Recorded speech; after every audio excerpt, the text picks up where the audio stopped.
for the masses. Headline edition, July 8, 1947. The Army Air Forces has announced that a flying disc has been found and is now in the possession of the Army. If the game is rigged, change the game. Game changer. I occasionally think how quickly our differences worldwide would vanish if we were facing an alien threat from outside this world. This is Fade to Black with your host, Jimmy Church, on the Game Changer Radio Network and KGRA, the Global Radio Alliance.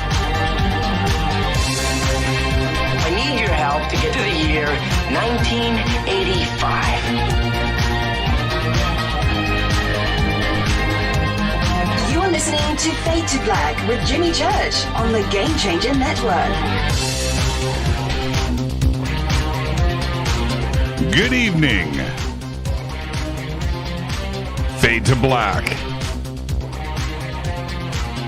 Bespoke Radio for the masses. Yeah. How you doing? Today's Tuesday, February 16th, 2021. 47 days into the new year, 318 days left.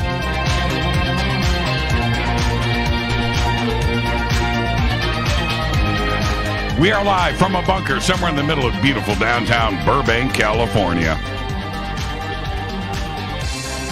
And I would like to welcome everybody listening all around the world, all across the United States.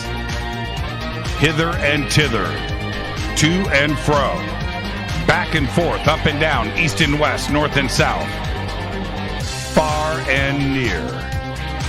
This is Fade to Black for KJCR, the Game Changer Network, and KGRA, the planet. I am your host, Jimmy Church. What is cracking, everybody? How you doing? How you doing? All right. Yeah, man. Tonight, right here on Fade to Black, Richard Doty joins us for the first time. That's right, that is tonight. Calling this show tonight, you know, Rita goes, spy games. I said, that's it, right there. Spy games. There you go. So that's the show tonight. It's going to be great. Tomorrow night, right here on Fade to Black, Cherie and Tony Rathman. We're going to be talking about ghost hunting. They've got Tony, I bet you Cherie's the designer. Tony builds the most amazing spirit boxes and gear. And I've been watching his little travels building this new reverse speech box. Now, and I believe we'll talk more about this tomorrow night because I already checked it out. But I need his explanation. The sound bank programmed into it is reverse speech.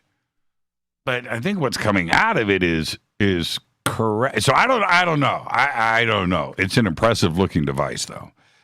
So anyway, that's tomorrow night, and then Thursday night, of course, is another Fader night with open lines all night long. I remember, now this goes back a number of years, but I remember, I don't want to say who it was, but this goes back when we were on Art Bell's network. Man, I can't remember the name of that DM. Dark Matter. Jeez. Has it been that long? And somebody over there suggested, hey, you need to do an open lines night. Just open lines. I was like, really? And I think it was their way of getting another night of Fade to Black, you know, because of the numbers. But I was reticent. I was like, I don't. And I just remember how much fun it was and what it has turned into. And especially for me personally. Thursday night rolls around and I'm in a great mood. We've got a busy week this week. It all started on Sunday night with our very special first time Sunday night going live with Marla Martinson. It was Valentine's Day. And we've got this week. And then, of course, Thursday night's Fader Night. Friday is the Conscious Life Expo. And if you haven't got your tickets yet, you've got to go and do it. And head over to jimmychurchradio.com. We've got banners right there. You can just click and go. But and so that's this Friday, Saturday, and Sunday. And then Monday is another week of Fade to Black. And there you go. It's 12 straight days of whack. Love it. Love it. Wouldn't have it any other way. And it's really funny. Earlier today, I was speaking with Richard Dolan, and he wanted to. It was like this. The call was about, okay, so what do you, we're going to do this thing on Saturday night. Very excited about it. What are we going to talk about? I said, Richard, let's just talk. Yeah, but what if I wanted to? No. If you had images or something that you wanted to show, that means it was premeditated. That ain't gonna. It just ain't gonna happen. It's not gonna happen. He said exactly, and so that was our pre-production call. Okay, so that's it then, right? That's it. We're just gonna go and we're gonna see where the evening takes us. He said, Jimmy, I can't wait. It's gonna be great. But that's gonna be Saturday night. The keynote with Richard Dolan and I. That's going to be amazing. So you want to go get your tickets now, ConsciousLifeExpo.com. With all of that, follow me on Twitter at JChurchRadio. All right, follow me on Twitter. Hashtag F2B is the sandbox. Hashtag F2BQ is Fade to Black questions. Chat rooms are open. I know YouTube has already started the trouble over there. YouTube is up. Facebook is up. Hello to everybody on Facebook. How you doing? Everybody over at KGRA, everybody over at TSL, how are you doing? The Spreaker chat room, how are you guys doing out there right now? It's going to be a great night on the show. Now, this is the point in the show where I give out my Twitter, and then the guest that we have on the show live each night, I give you their Twitter. Richard Doty is not on Twitter. So when you're going to post it up right now, you're going to say, what's Richard's? He doesn't have a Twitter. All right. There you go. There's a lot of Richard Doty's on Twitter, by the way. I don't think any of those are him. So there you go. All right. Let's get to the breaking news. A deep freeze continues in Texas. Well, actually, across the United States, heading up into the Northeast. But right now, Texas is in a deep freeze. Texas, which relies on electricity to heat many homes, all right? They need electricity for that, just like over here at our house in Burbank. That's electric, right? Don't have a gas heater. I guess some people do, right? Natural gas, maybe. I don't know how that works. Oil, right? All that? No, they depend on electricity there. Now, at the same time in Texas, natural gas, coal, wind, and nuclear facilities in Texas all have been knocked offline by unthinkably low temperatures. 4 to 5 million people are currently without power, and today the city of Austin's Austin Energy, a publicly owned utility company providing electrical power to the city of Austin, is telling residents not to expect power to return through Tuesday night and possibly longer. Now, in the United States, we have 3 electric grids. We have the East, we have the West, and then we have Texas. Okay? Texas has their own electrical grid. That's it. Many are putting the blame on this independence. When the strain was put on Texas and its grid because of the cold, the great state didn't have anything to tap into. Now, today, the Texas State House announced an investigation and joint hearings that will take place later this month to look into the widespread power outages across the state. Somebody's got some splaining to do. Now, going down on Thursday, I announced this last night. I'm going to announce it again tonight. I'm going to announce it tomorrow because this is a big deal. NASA's latest Mars rover, Perseverance, is going to try for a dramatic touchdown on the red planet this Thursday. Now, it's going down in the afternoon. Okay? NASA will provide live coverage of the landing. NASA's TV broadcast from Mission Control kicks off this Thursday, February 18th at 11:15 a.m. Pacific time. So what is that on the East Coast? That's 2:15, right? Yeah, 2:15 p.m. Eastern time. Touchdown in the Jezero crater on Mars is scheduled for around 12:30 p.m. Pacific time. That's 3:30 p.m. Eastern time. You're not going to want to miss this. This is going to be great. Live. You've seen all the movies. You've seen the animation. You've seen the recreate. This is live. I cannot wait. You remember, they got a little helicopter this time. They got a drone, a helicopter drone. The drag is the drone that they're going to launch doesn't have a camera on it. Now, I don't know who thought that brainiac move. I don't know who blew that, but they are going to launch a helicopter. All right? Okay, so somehow we'll get to see that too, hopefully. Let's get the show cracking. Happy birthday to today, the one and only Ice-T. Ice-T today is 63 years old. Christopher Eccleston today is 57. You know Christopher from Doctor Who. I know him from The Leftovers. Man, I missed that series. That was a good series. Def Leppard OG Pete Willis. Man, founding member, Def Leppard. Today, 61 years old. Duran Duran's guitarist, Andy Taylor. Today, 60 years old. Our dead guy's birthday today is, I need a moment of silence. Check this out. Otis Blackwell, 1932 to 2002, died at the age of 71. Now listen. Fever. Don't Be Cruel. Great Balls of Fire. All Shook Up. Return to Sender. Handyman. These were some of the greatest songs ever. And they were all written by Otis Blackwell. Otis composed more than 1,000 songs with a worldwide sales tally of over 200 million records. Now, although he wrote some of Elvis' biggest hits, he never met him in person. Did not.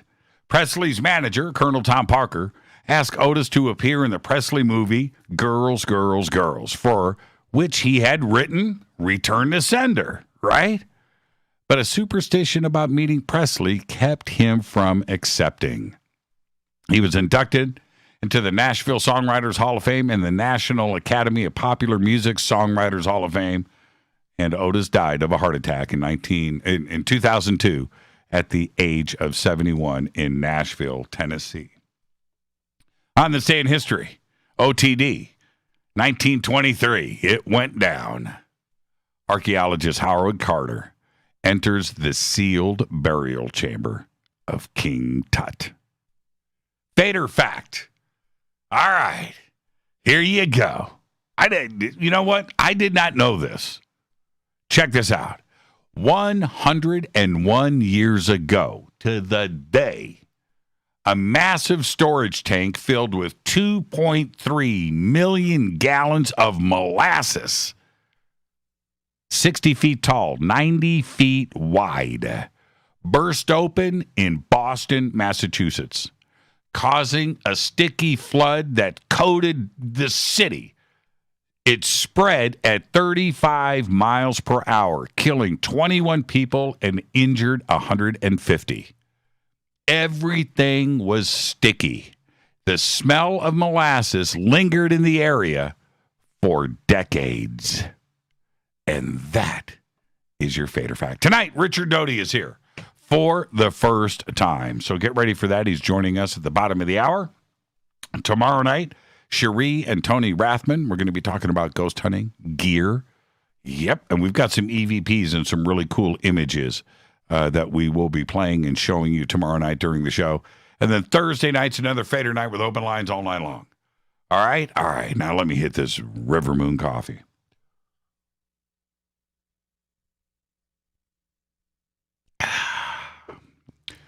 rivermoonwellness.com. That's where you want to go. Go to jimmychurchradio.com. Best coffee in the world. There is none better. None. Fade to Black blend. I like my coffee, Doc. I'm going to do it again right now just because I can.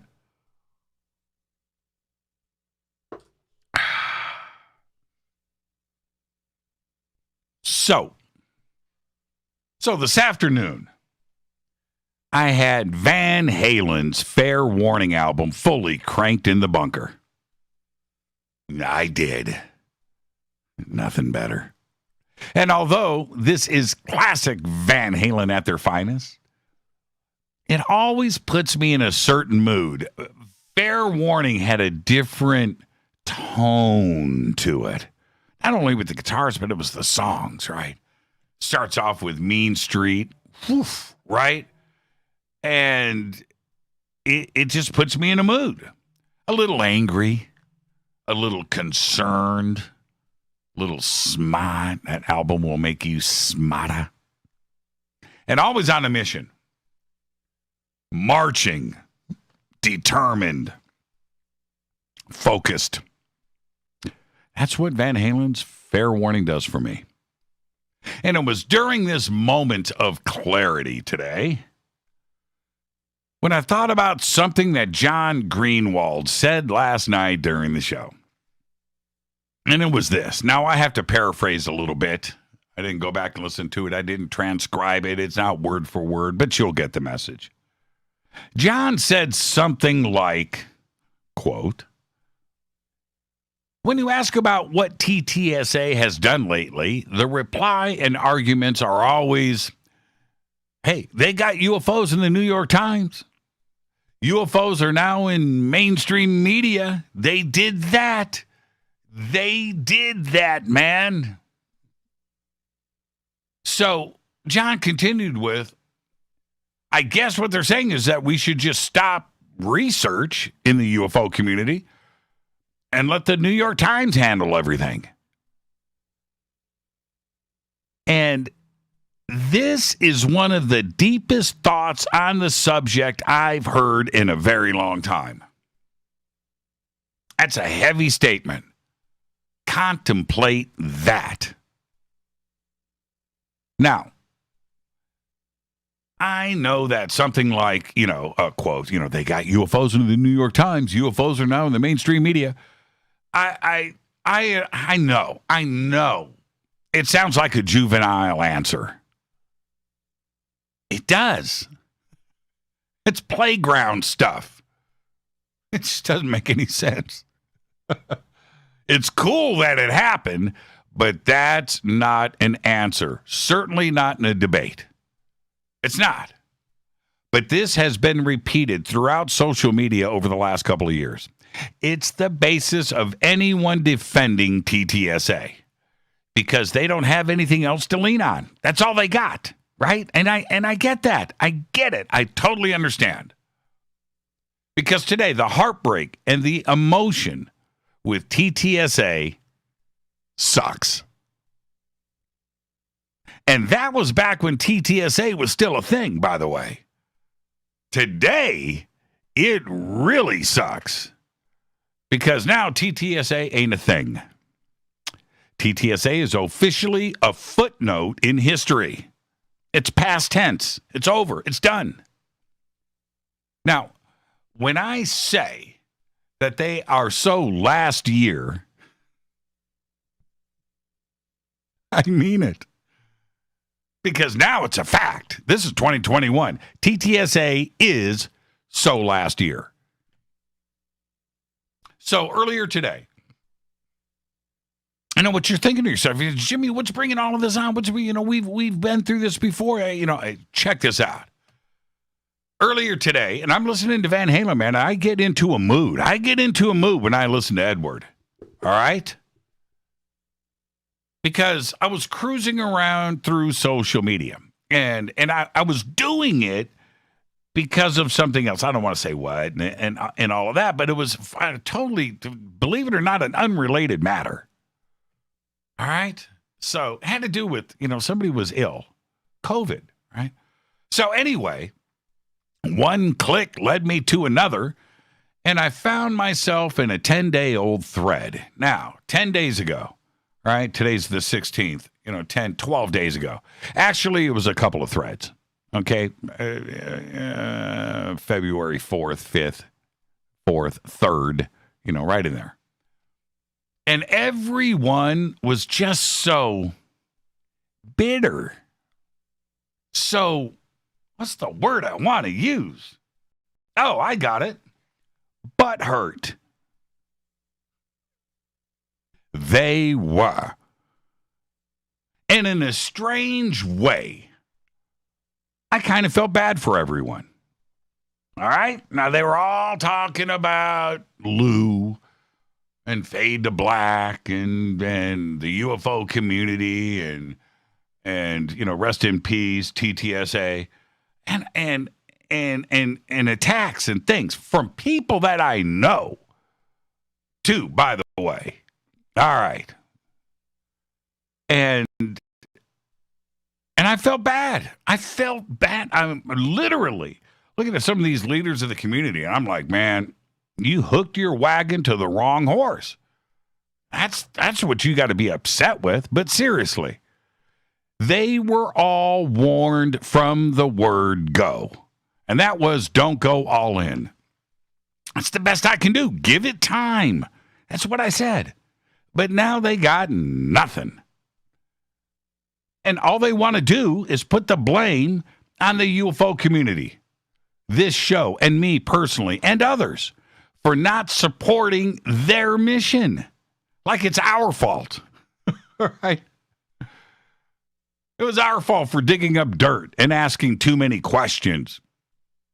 Come on, man. It's the UFO community. It's what we do.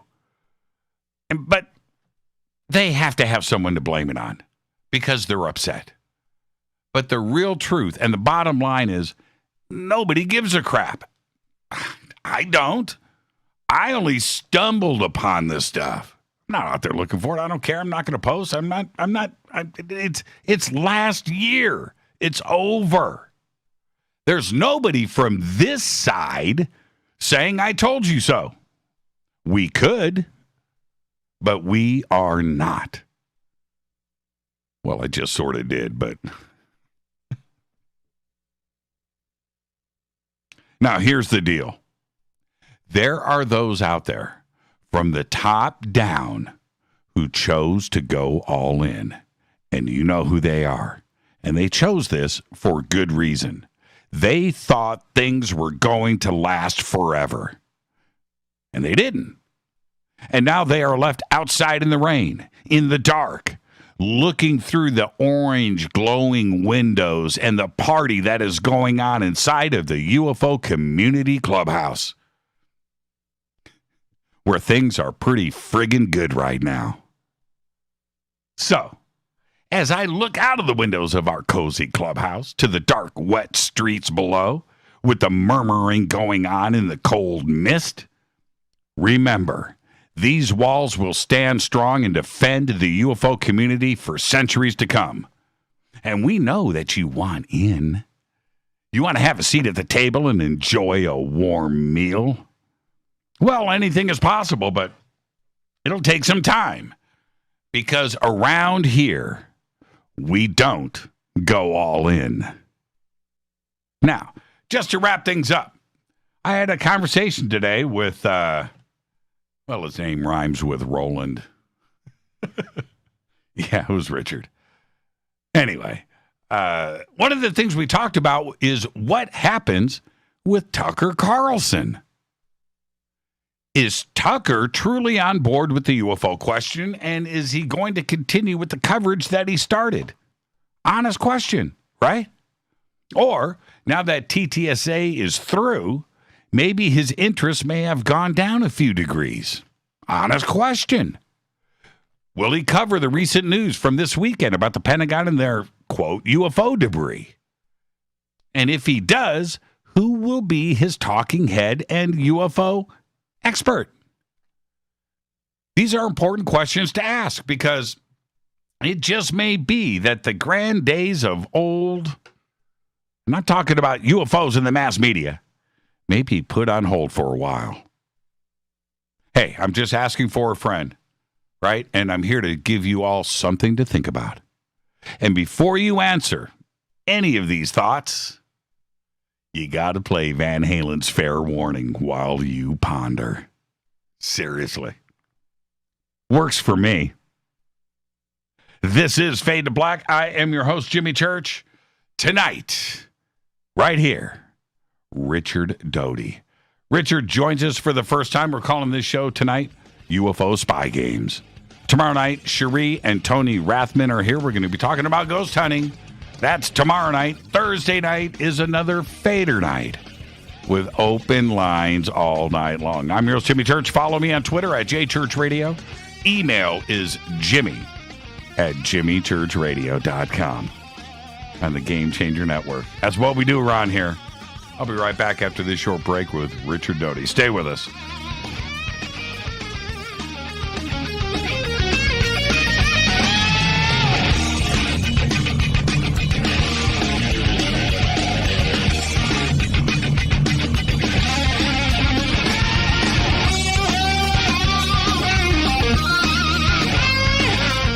This is Nicole Church, daughter of you-know-who, and you're listening to Fade to Black on JimmyChurchRadio.com and the Game Changer Network. You're listening to Jimmy Church, Fade to Black. Fade to Black will now pause for alien identification. The station that talks the net. KGRA Radio. Introducing the Game Changer blend from River Moon Coffee that delivers a customized blend made specifically for the Fadernauts. If the game is rigged, change the game. It's a bolder cup with some bite. Game Changer is the coffee of choice for those that prefer an organic dark roast that is slightly lighter and milder, but it's still dark. With wild notes of pecans and chocolate with a rich, balanced, full-bodied cup that is roasted to perfection for a great coffee to start your day, as an after-dinner coffee or anywhere in between. Artisan, small batch roasted to perfection. USDA certified organic, all River Moon coffee is freshly roasted and packaged in the USA. Just go to rivermooncoffee.com or click on the banners over on our site and use the promo code F2BBLEND for 15% off of your order today. rivermooncoffee.com. This is the only way forward. This is Fade to Black. Make contact. KGRARadio.com. This is Jimmy Church of Fade to Black, and you can get our podcast for just $2 per month. All you have to do is click on the podcast banner over at jimmychurchradio.com. Hi, folks. It's troubling times, and fear is pushing emotions, which in turn pushes health the wrong direction. Do you ever get an ache because life is uneasy? Try Life Change Tea at getthetea.com. Life Change Tea works on your digestive tract, helping to move food through quicker and comfortably so your health is spot on. Life Change Tea may not help with world issues, but it will help with your digestive issues. A glass a day helps keep the intruders away. So, change your life today. Log on to getthetea.com. That's getthetea.com. If your health game is off, get on by ordering Life Change Tea. Getthetea.com. And while you're on our site, look around at the great non-GMO organic supplements. And if you're a sales shopper, go to our specials page and see what's for you. I've been drinking the tea for 12 years and I'm sure glad for its health benefits. Again, that's getthetea.com. Getthetea.com. The tea that makes you go. Fadernauts, when you think about the future of our country and where we're headed, do you wonder about the food supply? I do. Disruptions in the food supply chain could be disastrous, and they usually occur with little warning. That's why the smartest thing you can do today is to stockpile emergency food, water, and other essentials. I personally recommend My Patriot Supply. They're the nation's largest emergency preparedness company, serving millions of customers for more than a decade. In fact, they're the only source my family trusts for our preparedness plan. You should too. Right now, save 20% off a full 4-week supply of delicious meals that provide 2,000 calories a day. Saving 20% helps too, doesn't it? Especially now. So go to preparewithjimmy.com and get ready. That's preparewithjimmy.com. There's no time to lose. Do it now. 9 out of 10 geneticists agree. Fade to Black is not your father's radio show on the Game Changer Radio Network and KGRA, The Planet. Hi, this is Rob Reiner from Anvil, and you're listening to JimmyChurchRadio.com. What's up? I'm Chris. What up? This is Kyle Massey, and you're listening to Jimmy Church Radio.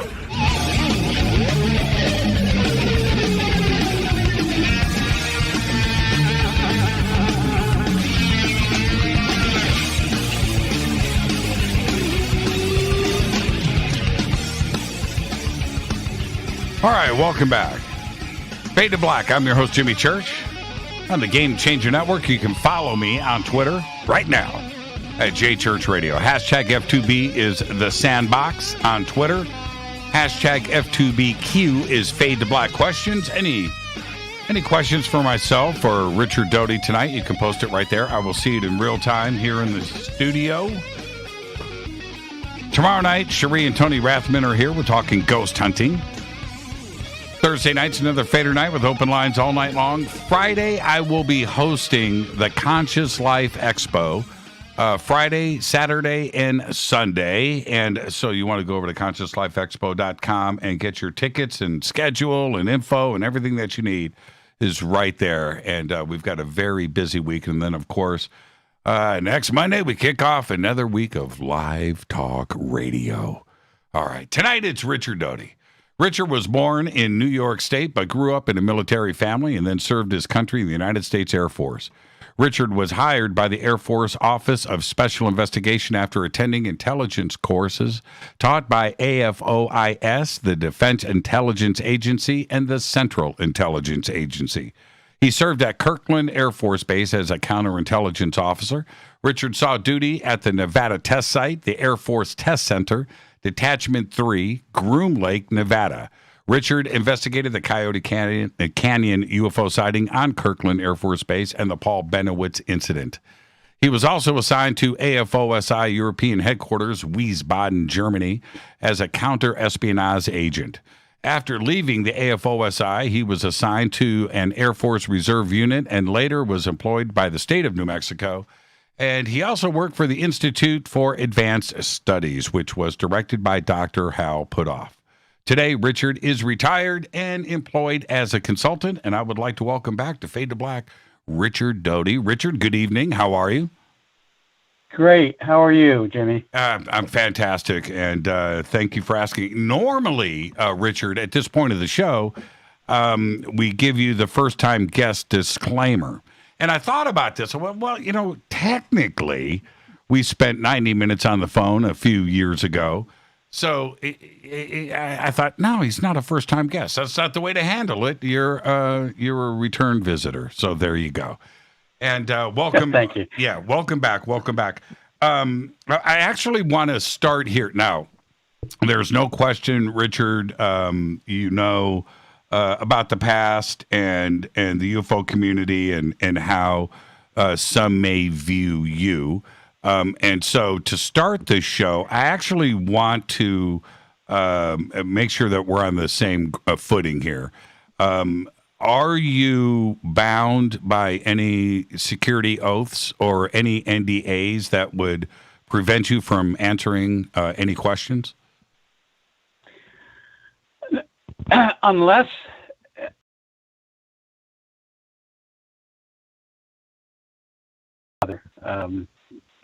oaths or security pledges. Man, just by you saying that, it makes me want to. The question is, okay, what are those projects? All right, okay, all right. So we'll let that go for now. Yeah, go ahead. Well, believe it or not, there are still some projects and operations that I was involved with years ago that are still classified. They're still ongoing. So most of them deals with counterespionage, not necessarily UFOs. Right. But I only know of one UFO incident that I was involved with involving the Russians that is still classified that I probably couldn't talk about. And but that's it as far as UFOs. Okay, what incident was that? It was an incident inside the Soviet Union back in the 1980s. Okay. And there are factors involved in that case that are still classified, and I'll honor those. Yeah, sure. I can talk about the fact that there's something happened inside the Soviet Union. In fact, it's been on the internet some years ago, but the details of it, it's kind of sticky because talking about it would bring up the possibility of disclosing some source methods or techniques used to gather the intelligence that we did inside the Soviet Union. No, that's interesting, though. Was it a crash, or was it just a landing, or just a sighting? No, it was a landing and a confrontation between ETs and a Soviet military patrol, and this is back in the 80s. Right. So late 70s, 80s. So the Soviet Union, and there was some people, some Soviet ETs that were. I'm not sure if they were killed or if they were just wounded, but there was a confrontation between the ETs and the Soviet soldiers. Now, this is a very interesting thing to say. Was this verified? I mean, yeah. Yeah, it's definitely verified. We were able to capture communications, and we had somebody within the government that was our asset or our spy that reported this back to us with evidence of the incident. Wow. Let me ask you this. We can move on off of this because the questions that I need to ask, won't be answered, or it can't be answered. What year did you enter the Air Force? I entered the Air Force in 1968. I was in the Air Force from 68 to 72. I got out, went to college, and then I went back to work for AFOSI in 1978. And you left in 80 what? 88. 88. Okay. October of 88, 1988. Now, going back, I want to start with Paul Bennewitz.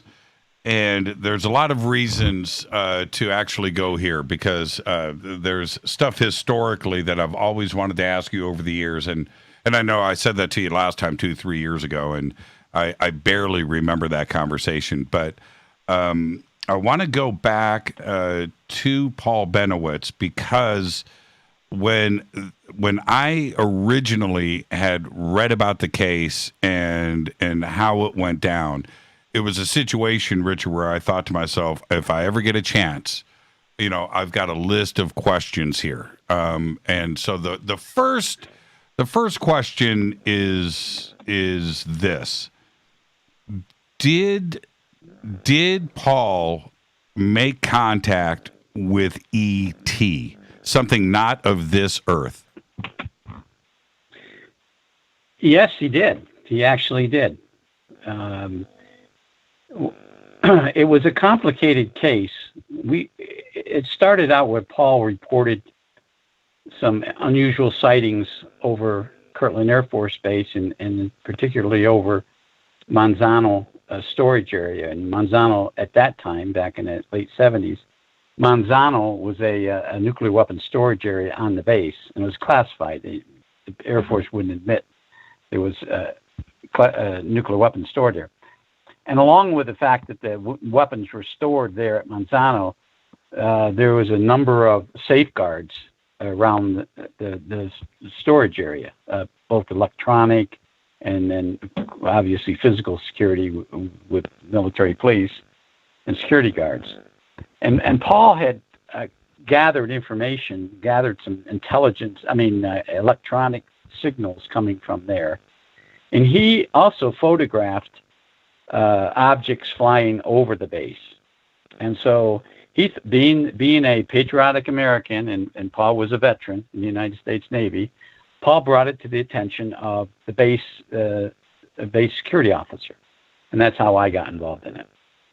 Now, at that time, were you specifically dealing with UFO and ET issues? Yes, I had been briefed into the program in the latter part of 1978 after an incident occurred on the base where I investigated, but I wasn't briefed into the program. I didn't have access to the classification that I needed.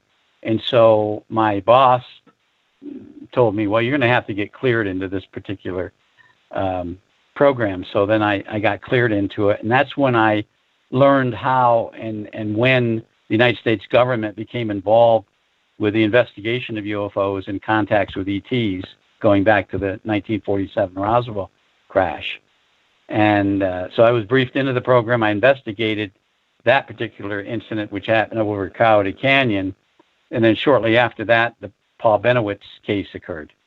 So Paul Bennowitz's name pops up. Was this something that was assigned to you?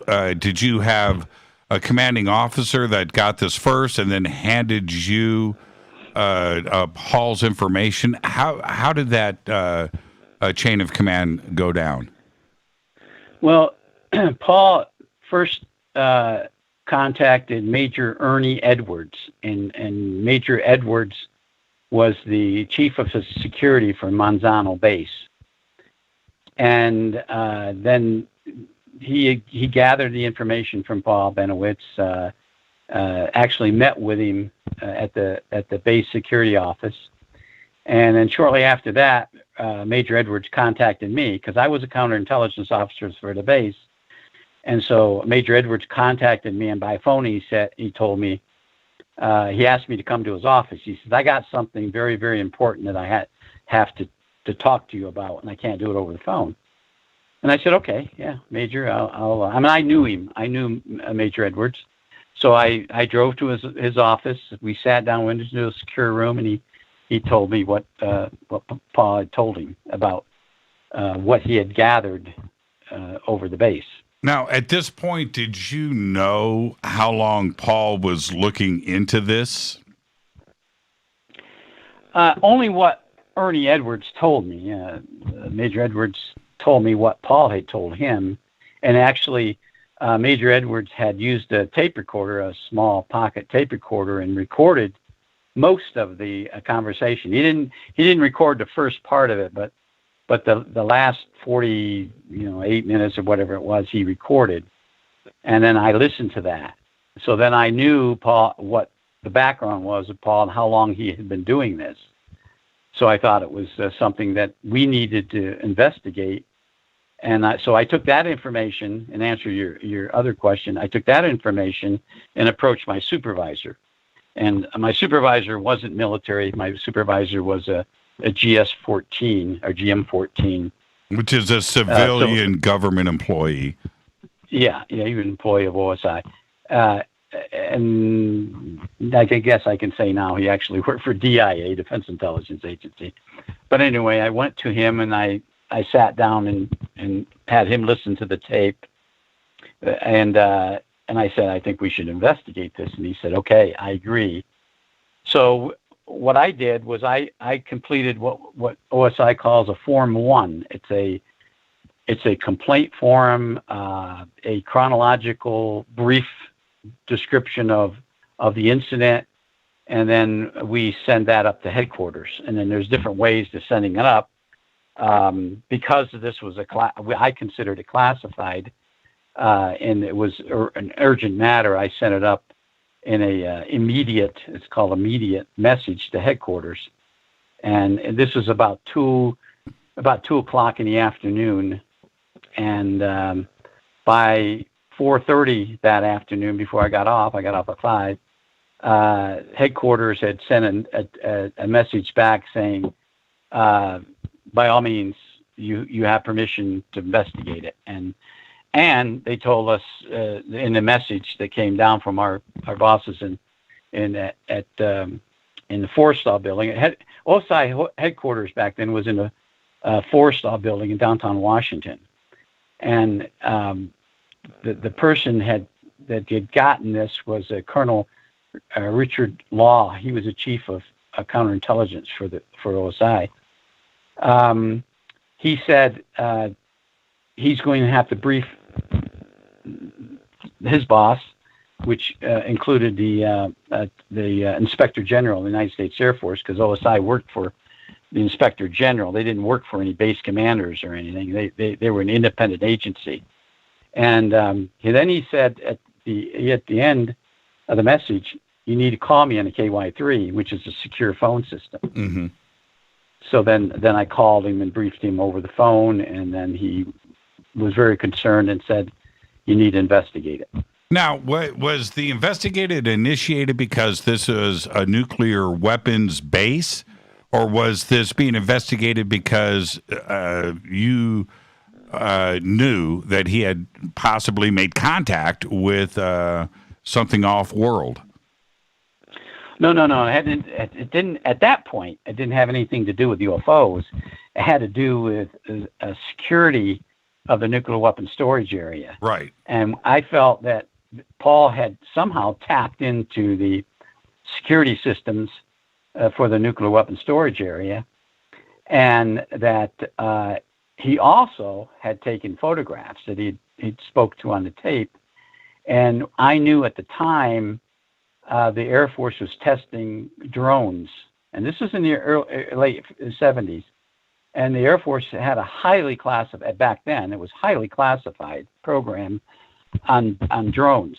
And how the drones worked back then is they would launch a plane. It would be a EC or an RC 135. It was like a 707, basically a 707, but it was an Air Force. They designated it a 135. And then from the platform, they would launch these drones. And the drones would be controlled by that aircraft. And those drones would be flying all around near that aircraft.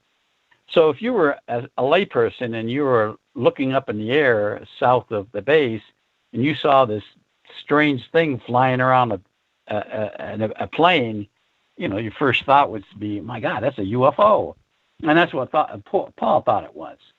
And he said these UFOs are flying all around the base, and they're coming real close to Air Force aircrafts. And he said this on the tape. So that's what our concern was.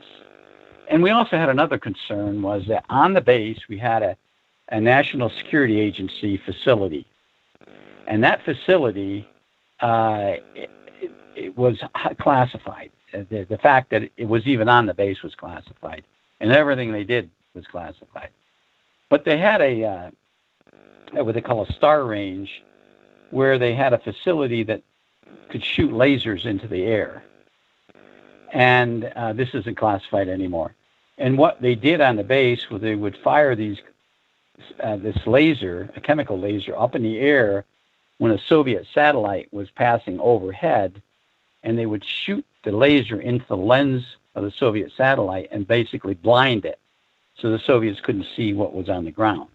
Now they had these things not just there at Kirtland, but they had them, for instance, out at Area 51 had one, and other bases. Edwards Air Force Base had one, and so forth. Some other classified facilities.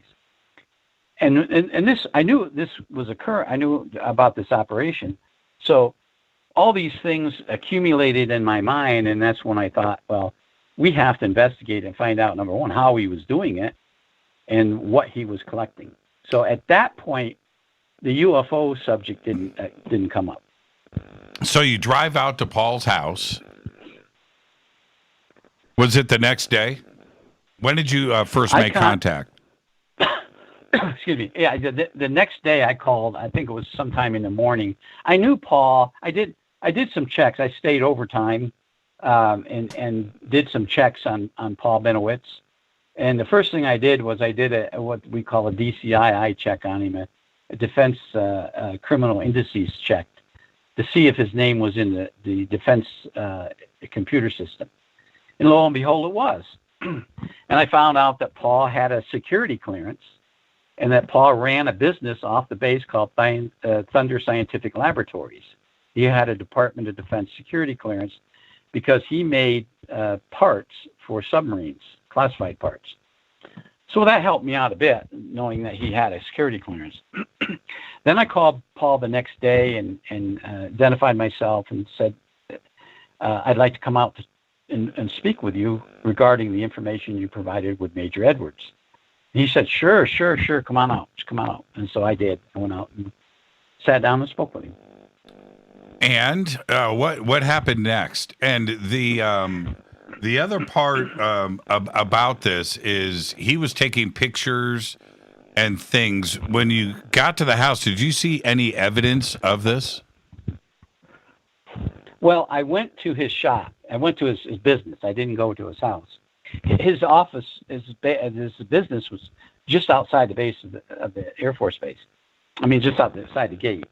And so I went out there and talked to him there. And he just opened up. He said, yeah, I've been doing this for many years. I've been investigating.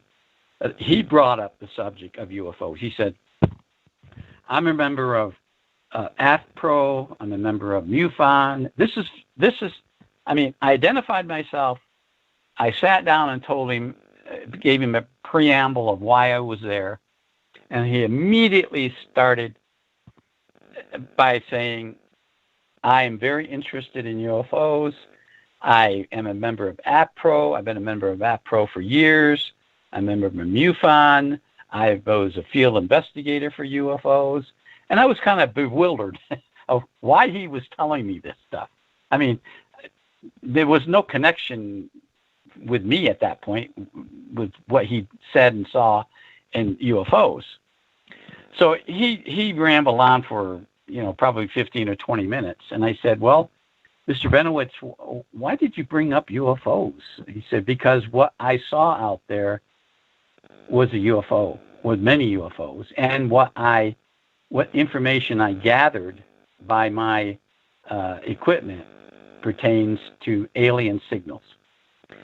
So I said, well, what are you talking about signals? How are you gathering those signals? He said, well, I live in Four Hills. And now a little background of Four Hills. Four Hills is in the northeast or southeast section of Albuquerque. And that housing complex, very rich housing area. I mean, very expensive houses in that area. He lives right next to the base perimeter, and he doesn't live more than a stone throw away from Monsanto. His house, his backyard, connects to the base perimeter. So he explained that to me, and he said, well, I'm a physicist. I run Thunder Scientific, and he gave me a brief description of what Thunder Scientific did and what he made for the government. And I said, well, yeah, I did a little background on you, and I realized that you have a security clearance and you make sensors for submarines. He said, yeah, and so I took these pictures, and I'm going to show them to you. So I said, okay. he said, but first of all, and he told me he had his own photo lab, so he did his own work. He said, but first of all, I'm scared that these UFOs are going to attack the base. So then he started talking about aliens and how dangerous they were. He knows about them. He's had contacts with people that had that were abducted and so forth and so on. And I said, well, okay. I said, but what I'm concerned with is what kind of equipment are you using to collect these signals? He said, well, I can take you out to my house and show you everything. I don't have anything to hide. I said, okay, all right. I would like that. In the meantime, he brought these pictures out. And he laid them out on his desk, and he said, these are the pictures I've taken over the last, 9 months or whatever it was. And every picture I saw there, I didn't make any comments about the pictures. I said, wow, they're interesting.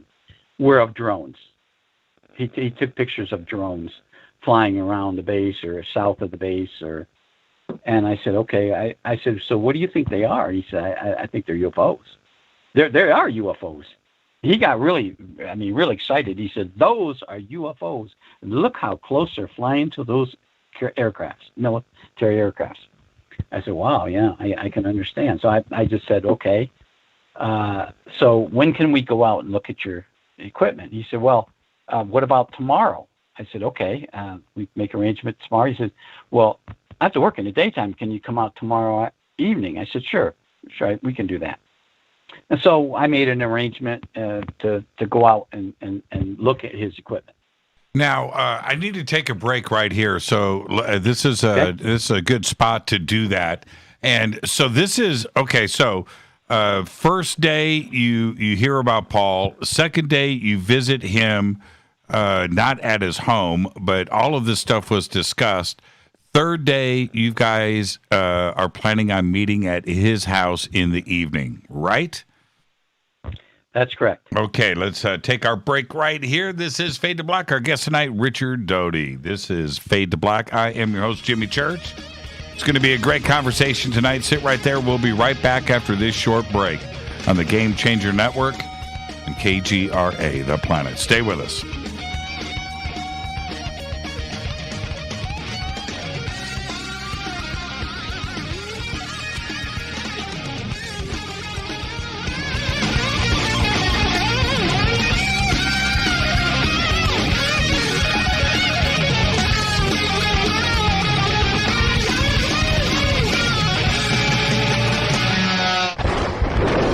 This is Fade to Black with Jimmy Church on the Game Changer Radio Network and KGRA, the Global Radio Alliance. This is KGRA Digital Broadcasting Station, Salt Lake City, Utah, Van Buren, Arkansas. Hello, my name is Billy Carson, and I am a best-selling author and the founder of ForbiddenKnowledge.tv. Together with my team, we have built an all-new conscious streaming TV platform designed with every family member in mind. If you have ever wanted to travel the world and attend lectures and workshops from your favorite speakers but weren't able to, look no further. ForbiddenKnowledge.tv. There are dozens of workshops and lectures from speakers you know and love. We have also included amazing categories to assure that your consciousness is entertained and elevating on a daily basis. Amazing interviews, ancient history, ascension knowledge, wisdom teachings, documentaries, conspiracies, mysteries, health and fitness, conscious cooking, meditations, finance, yoga, and so much more. To start your free trial on any mobile device or computer, surf to ForbiddenKnowledge.tv. That's Forbidden Knowledge with the number 4, ForbiddenKnowledge.tv. Again, visit ForbiddenKnowledge.tv today. Listen, I know, and you know, that you've always wanted your first crystal skull. Or maybe you're a collector just like me, but you just don't know where to go to find the real thing. Then I met Carolyn Ford over at EinsteinTheCrystalSkull.com. Carolyn is the guardian of Einstein, one of the most respected ancient crystal skulls in the world. All of her unique skulls have been imprinted sitting with Einstein in his sacred lodge and are carved from the finest gemstone and materials. Imprinting is the process of receiving the ancient wisdom from the master skull or master computer, Einstein the Ancient Crystal Skull. To see Carolyn's current collection of crystal skulls, just visit her store at EinsteinTheCrystalSkull.com or click on the banner over on our site. Don't forget to use the promo code Jimmy at checkout to receive 10% off of your order today. That's promo code Jimmy. Finding your first or next crystal skull is easy. Just visit EinsteinTheCrystalSkull.com. When you take the beans from Central America with dashes of Indonesian and African mixed in and then roast it to the dark side of Fade to Black, you create the ultimate brew of fringe. Introducing the Fade to Black blend from Rivermoon Coffee. Yes, Rivermoon's darkest customized roast was created for the love of Fade to Black. The alchemy of masterful roasting and smoking the beans is in every sip of this full-bodied, dark Java. I need my coffee dark, deep, with distinct bittersweet chocolate highlights, just like the bunker. Leaning further into the darkness of the roast is Fade to Black blend from Rivermoon Coffee. Just click on the banner at jimmychurchradio.com and use the promo code F2BBLEND for 15% off of your order today. Hello, I'm Katie, and you're listening to my main man, Jimmy Church, on jimmychurchradio.com. Hi, this is Ray Hobbs here, repping the planet, and you're listening to my good friend, Jimmy Church, Fade to Black, on the Game Changer Network and the KGRA Digital Broadcast Station. This is Toby Kebbell. You're listening to JimmyChurchRadio.com. Don't hurt me, Jimmy. I'm only little. Hey, I'm Adrian Grenier. And this is Ari Gold. We're the Honey Brothers. We are also Honey Brothers. Hey, I'm Adrian Grenier. And I'm Ari Gold. We're the Honey Brothers. And you're listening to Jimmy Church. The Revolution. This is Jimmy Church of Fade to Black, and you can become an official Fadernaut by just going to our membership section at jimmychurchradio.com. Hello, this is Serena Wright Taylor from Conscious Life Expo, and you're listening to Fade to Black with Jimmy Church, who holds the Lucky Pony record for the best astrological chart since 1963. True story. This is Micah Hanks of the Gralien Report, and you're listening to Jimmy Church on Fade to Black, across the globe on the Game Changer Radio Network and the one and only KGRA Radio, The Planet.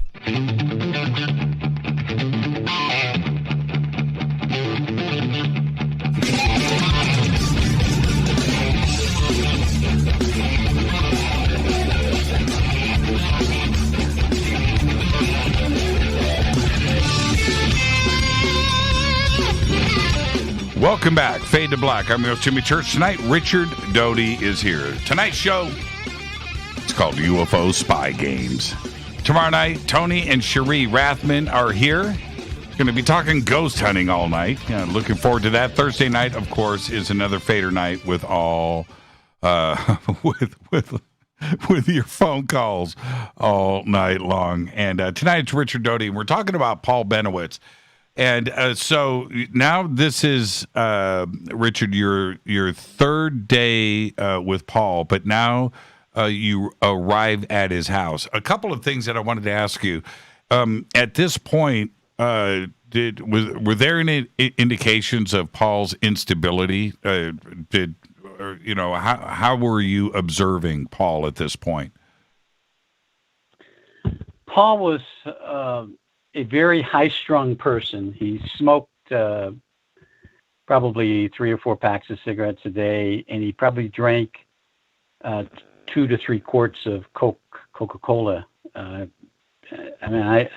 fact, every time I was ever at his office or home, he was always drinking Coke and smoking. So he was high-strung, and he's an outspoken person about the subject that he has knowledge of.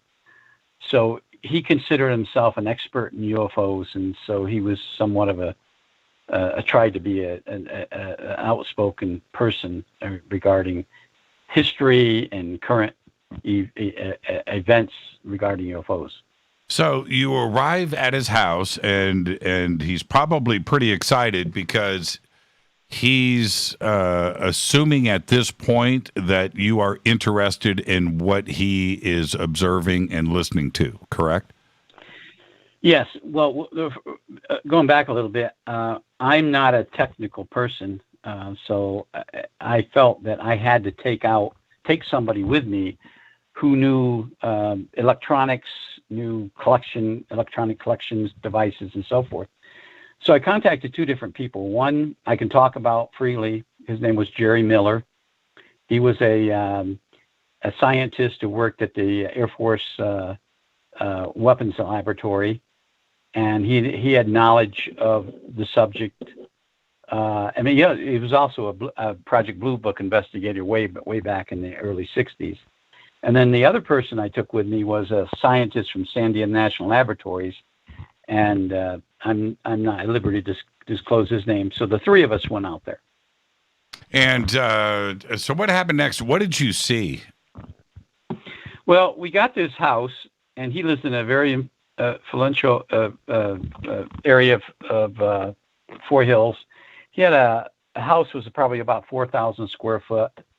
He had a huge balcony on the back side of his house, right outside his bedroom. He had a bedroom, his master bedroom, and then right next to the bedroom he had an office, a huge room. I'm not sure if he had built this on or something, but and then he had sliding glass doors that went onto the balcony. We got there. He took us upstairs, and he showed us his cameras that were set up outside on the patio.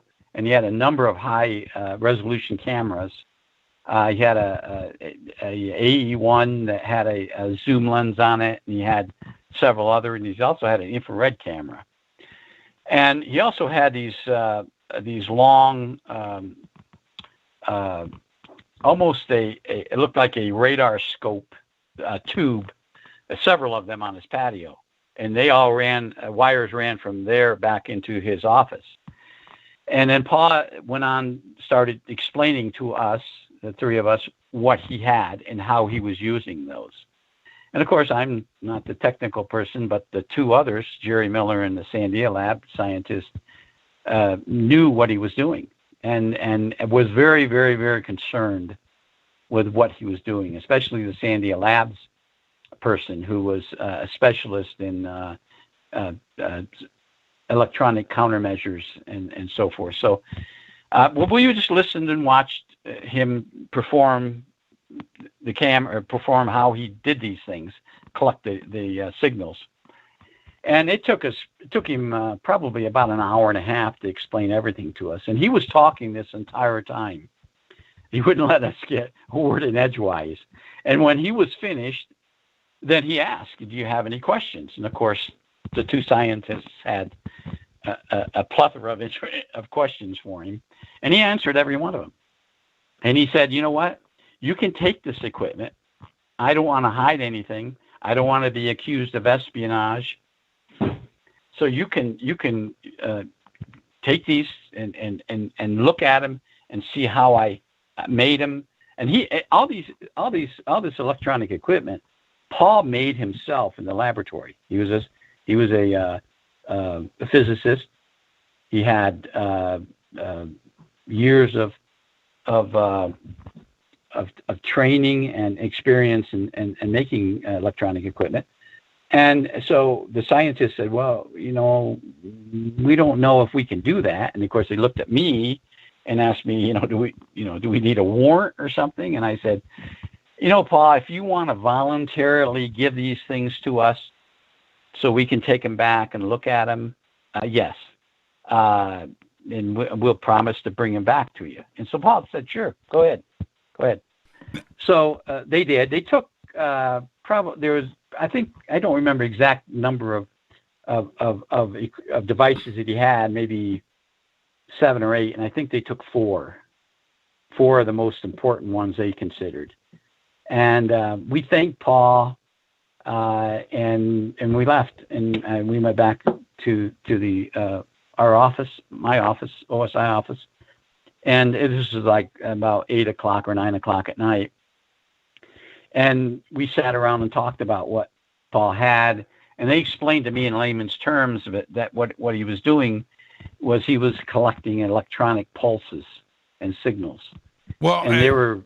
Let me actually jump in here. At what point after this third night, and now you guys are understanding more what's going on, at what point was the decision made to put the spin on this to UFOs for Paul, and who made that decision? Well, it didn't happen that quick. What I have to do is, at that point, was write a report. And I had to put everything that I had seen and everything I have done, including statements from these two scientists. And they don't work for OSI. They were assisting us. And so I had to wait for their reports to come in. And then I did a very, very detailed report and sent it up to headquarters. And when headquarters read my report and read the scientists' evaluation of what Paul had, then they mounted a counterintelligence operation against Paul Bennewitz. Some call it disinformation, but they figured that what he was collecting was, at that point, at that time, was classified information from the base. I was certainly taking pictures of something classified for the drones, and the electronic pulses and other electronic signals that he was collecting came from the NSA. And so, in turn, OSI at headquarters had to brief NSA. And that created a dilemma later on. But so at that point, the powers that be in headquarters devised a plan. And I got on a secure phone with myself and my supervisor and another agent, and we listened on a conference call and listened to what they had decided to do. And what they said was, you need to convince Paul that what he was seeing, since he already believes in UFOs, and since he already has all that experience and all those years working with UFON and APRO, you need to just agree or convince him that what he took pictures of and these signals that he was collecting was, in fact, UFOs, aliens. And so so it wasn't my idea; it was headquarters' idea. So I said, okay, that wouldn't be hard to do because he already believes in it. So then, when I went on and had other contacts with Paul, I would just agree with Paul. Every time Paul said this is UFO, and I said, you know what, Paul? I think you're right. I think what you're getting is from ETs. And so I didn't have to convince him much. I mean, he already believed that what he was doing pertained to UFOs and extraterrestrials. So it wasn't hard for me to convince him otherwise. Now, at what point did you reach out to William Moore to get him involved? Well, Bill Moore had already had contact with Paul Bennewitz. He knew Paul because he had been to a UFO convention. I don't remember when or where, and met Paul Bennewitz there. So, and at that point, and during that time period, Bill Moore was an asset for the U.S. Intelligence Service. And so Bill brought up Paul Bennewitz because he came to Albuquerque. He did a radio show promoting his Roswell book, and he was going to go see Paul because he had been maintaining contact with him. And so yeah, but hold on, Richard. I'm trying to figure out this timeline here. So you let's back up. The original 3 days, Paul called the Air Force Base, spoke with somebody. That went down, it got to you. Second day, you visited him. Third day, you went out with the scientists in San Diego. Reports are written and all of that. At what point did you talk to Bill Moore about Paul Bennewitz? I'm confused. Did you and Bill talk about Paul before Paul called the base or after Paul called the base? No, it was way after. Now let me go back and explain that the reports and the investigation of Paul lasted for a long time.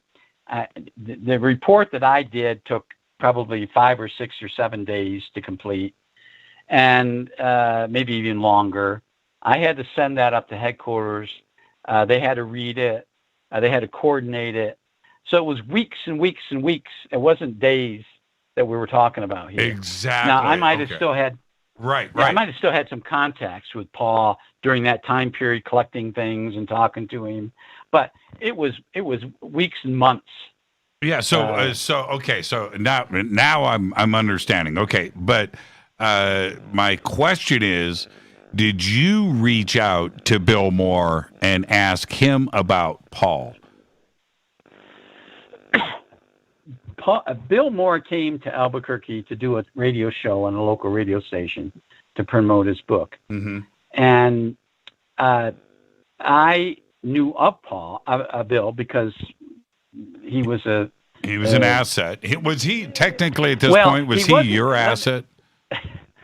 He was a unwitting at that point. He was an unwitting asset for U.S. intelligence, because Bill had contacts inside the Soviet Union.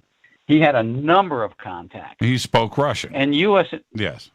Yeah, and he spoke Russian.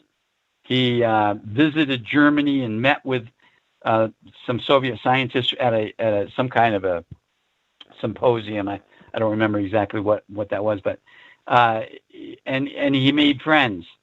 Well, the U.S. intelligence service knew this, because anytime an American has contact or maintains contact with somebody in the Soviet Union back in those days, they were known. It was known that they were. So Bill was known to U.S. intelligence. Well, I became friends with Bill before this time. I mean, I met him at a APRO meeting in Roswell, and I was down there collecting intelligence. It was in New Mexico. I met him, introduced myself, and so, I mean, it was nothing formal, but I knew of him. And then eventually, because I had close contact with him, then he became my asset. Okay, so, but the question is, did you, after all of this, did you reach out to Bill Moore and ask him about Paul Bennewitz? I mean, who reached out? Yes. Okay. Yes. Okay. But the timeline is a little bit different than you think. When he came to Albuquerque to do the talk show, I had lunch with him. I think maybe it was dinner. And at that point, I said, I said, do you know a guy by the name of Paul Bennewitz that used to be in the director of APRO? And he said, oh, I know Paul real well. I've known Paul for 10 or 12 or 15 years, whatever it was. And I said, oh, you do know him. He said, well, what did Paul do? I said, well, I just want somebody else other than somebody officially, like myself, to go talk to Paul and see what he tells you about what he's been doing. And Bill says, well, what he's doing? What's he doing? And I said, well, he's collecting stuff. He'll tell you. So just go talk to Paul and see what he'll tell you. And it's just a ploy within intelligence that, you as the intelligence officer, you recruit somebody else and have that person go and talk to your asset or talk to a target to see what they'll tell them, whether Paul's telling me the same thing and so forth. And it's a truth method to determine.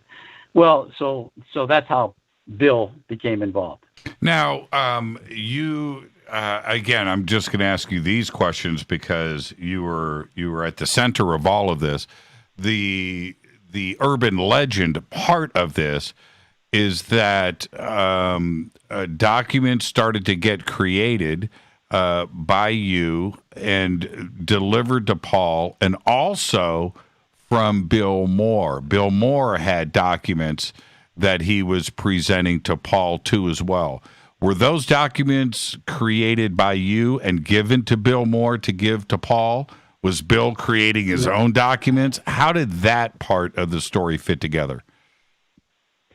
Everything that we gave Paul was sanctioned by the intelligence community. I didn't create anything. It was created at a special place in Washington and filtered down to me to give either to Paul or to have somebody else. And what Paul and what Bill gave to Paul was something that was a document that pertained to a incident that occurred in New Mexico up near Dulce that Paul had wrote about in an APRO article, or MUFON, one of the two. And so we gave that to Bill. I gave it to Bill, and then Bill gave it to Paul. The only two documents, I mean, I know there are a number of people out there that are spreading all sorts of baloney and bogus information about, I gave Paul all these documents and I gave him this. No, there were only two documents that we gave Paul, and one pertained to Dulce, and the other was a document that was created in headquarters that was a disinformation, a piece of disinformation about UFOs, and it was really somebody up at headquarters. I mean, I don't know who, but well, I do know who. I mean, we have people up there that do these things, and I know with a particular agent that did it, but he thought it would be a great item for Paul to read, and then I was to evaluate how he accepted that document.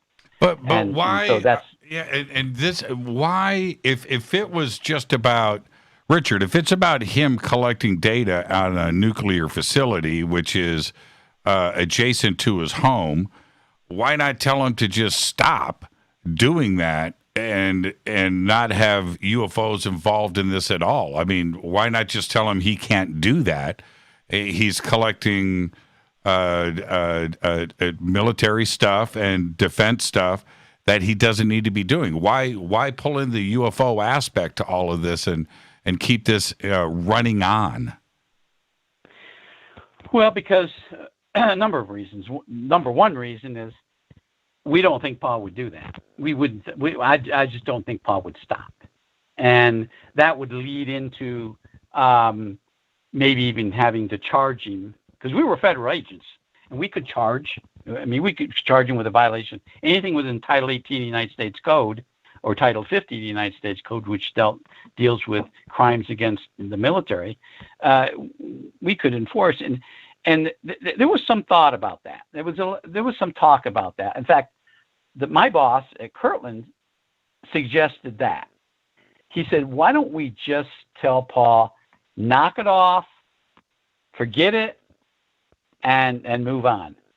Well, somebody within intelligence says, "No, we're not going to do that," and that was one reason. The second reason is Paul was so deep into this. And there was another reason why we were doing this, is because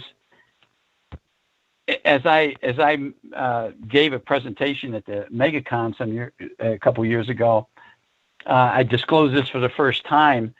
There were two other investigations that we were doing on Thunder Scientific. There was a spy in his lab. This guy was providing a blueprint of a schematic of a device that they were making there. He was giving it to a person in Mexico City. So we didn't want to lose access to the Thunder Scientific laboratories. So that was another reason. And the third reason is that Paul was providing us with information that later on that we didn't know about. And so we felt, headquarters felt that we had to maintain the contact with Paul. Now, do you feel that, and we're going to be up against a break, and then we're going to jump onto another subject when we return. Do you feel that in hindsight that this was just approached completely wrong? Paul passed away in 2003. All of this went down in the late 80s. But he did go in and out of mental hospitals 2 or 3 times. Do you think that you just pushed him, not you directly or because of Bill Moore or because of your bosses, but pushed him a bit too hard, somebody that wasn't stable to begin with?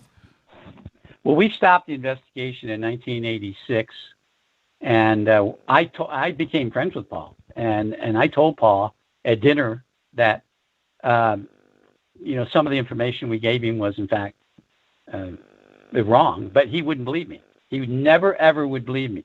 He said, Rick, I know you're just telling me this, but you don't have to tell me that. I did this all on my own. Nobody forced me to do this. And this is what he was telling his wife and sons who really hated me for doing this. But Paul had other problems.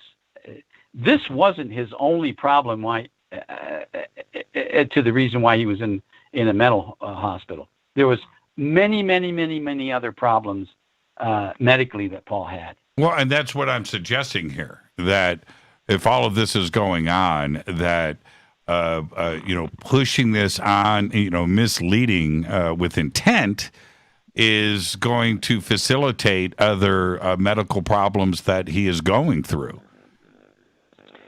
Well, I guess, hindsight's always 20/20, and the Monday morning quarterback's always right. But at the time, we were doing what we thought. I mean, my headquarters, I was doing what I was told to do from my headquarters. They give me instructions on what to do, and I did them.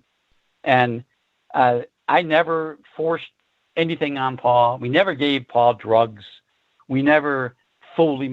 We never planted stuff on Paul. All these stories are being told. None of that ever happened. And if I had to do all over again, it probably would have ran a lot differently. But another thing involved in this was NSA. They became involved in this, and they sent people in at Paul. It wasn't just us. Right. It was NSA. So, and they did more harm, I think, to Paul than we could have ever done. We need to take a break right here, Richard. Stay right there. This is Fade to Black. I am your host, Jimmy Church. Tonight, Richard Doty. Tomorrow night, Cherie and Tony Rathman. We're doing ghost hunting tomorrow night. Thursday nights, Fader night, open lines all night long. This is Fade to Black. I'm your host, Jimmy Church. Stay with us. We'll be right back.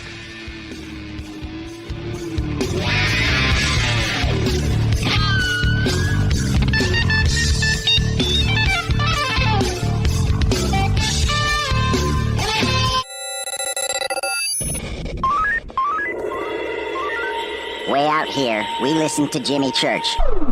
You're listening to Fade to Black. Always on the edge of the hottest alternative talk. Jimmy Church with Fade to Black. KGRARadio.com. ¿Qué tal, mis amigos? Yo soy Mario Carson, el tiburón, y los invito para que escuchen a mi buen amigo Jimmy Church Radio. ¡Claro que sí! Do you want to be an official Fadernaut? Of course you do. This is Jimmy Church of Fade to Black. Just go to our membership section at jimmychurchradio.com. Fadernauts. When you think about the future of our country and where we're headed, do you wonder about the food supply? I do. Disruptions in the food supply chain could be disastrous, and they usually occur with little warning. That's why the smartest thing you can do today is to stockpile emergency food, water, and other essentials. I personally recommend My Patriot Supply. They're the nation's largest emergency preparedness company, serving millions of customers for more than a decade. In fact, they're the only source my family trusts for our preparedness plan. You should too. Right now, save 20% off a full 4-week supply of delicious meals that provide 2,000 calories a day. Saving 20% helps too, doesn't it? especially now. So go to preparewithjimmy.com and get ready. That's preparewithjimmy.com. There's no time to lose. Do it now. So, you love talk radio? Then you'll love TalkStreamLive.com. TalkStream Live is always on, 24/7, with the best streaming talk shows. Find your favorite talkers and discover some new ones. It's free, readily available online or on mobile with any smartphone or tablet. Finding your favorite talk shows all in one place has gotten a whole lot easier. Just go to TalkStreamLive.com. Be sure to download the free apps from Google Play or the iTunes App Store. You listen to us, and we listen to you. And so does the CIA. KGRARadio.com. You are listening to Fade to Black with Jimmy Church on the Game Changer Network. Oi, oi, I'm Reese Evans. You're listening to Jimmy Church. This is Revolution. The revolution will not be televised. The revolution is on radio. Ciao.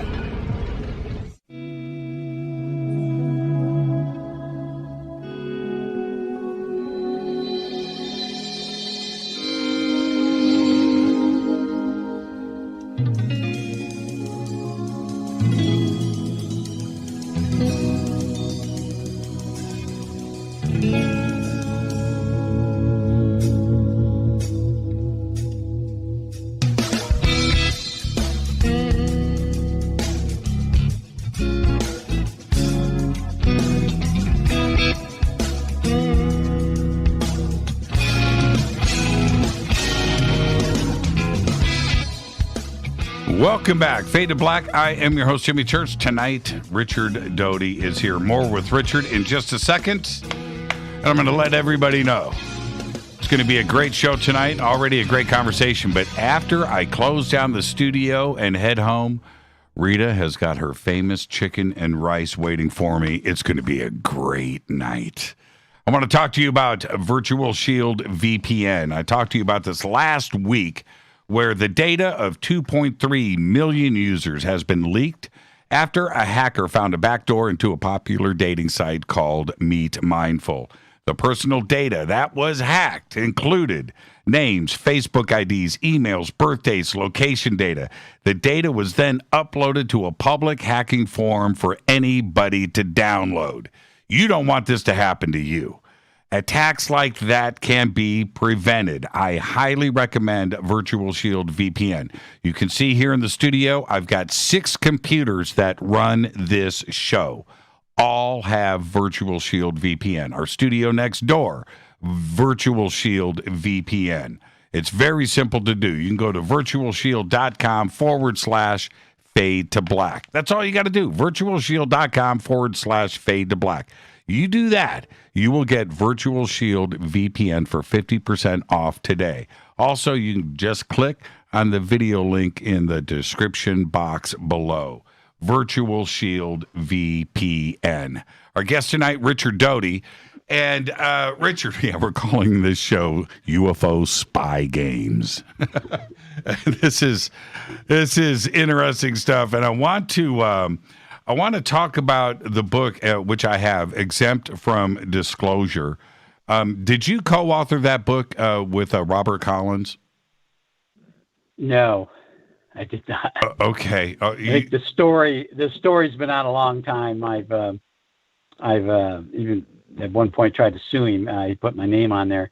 Bob Collins approached me some years ago, probably 20, about writing a book.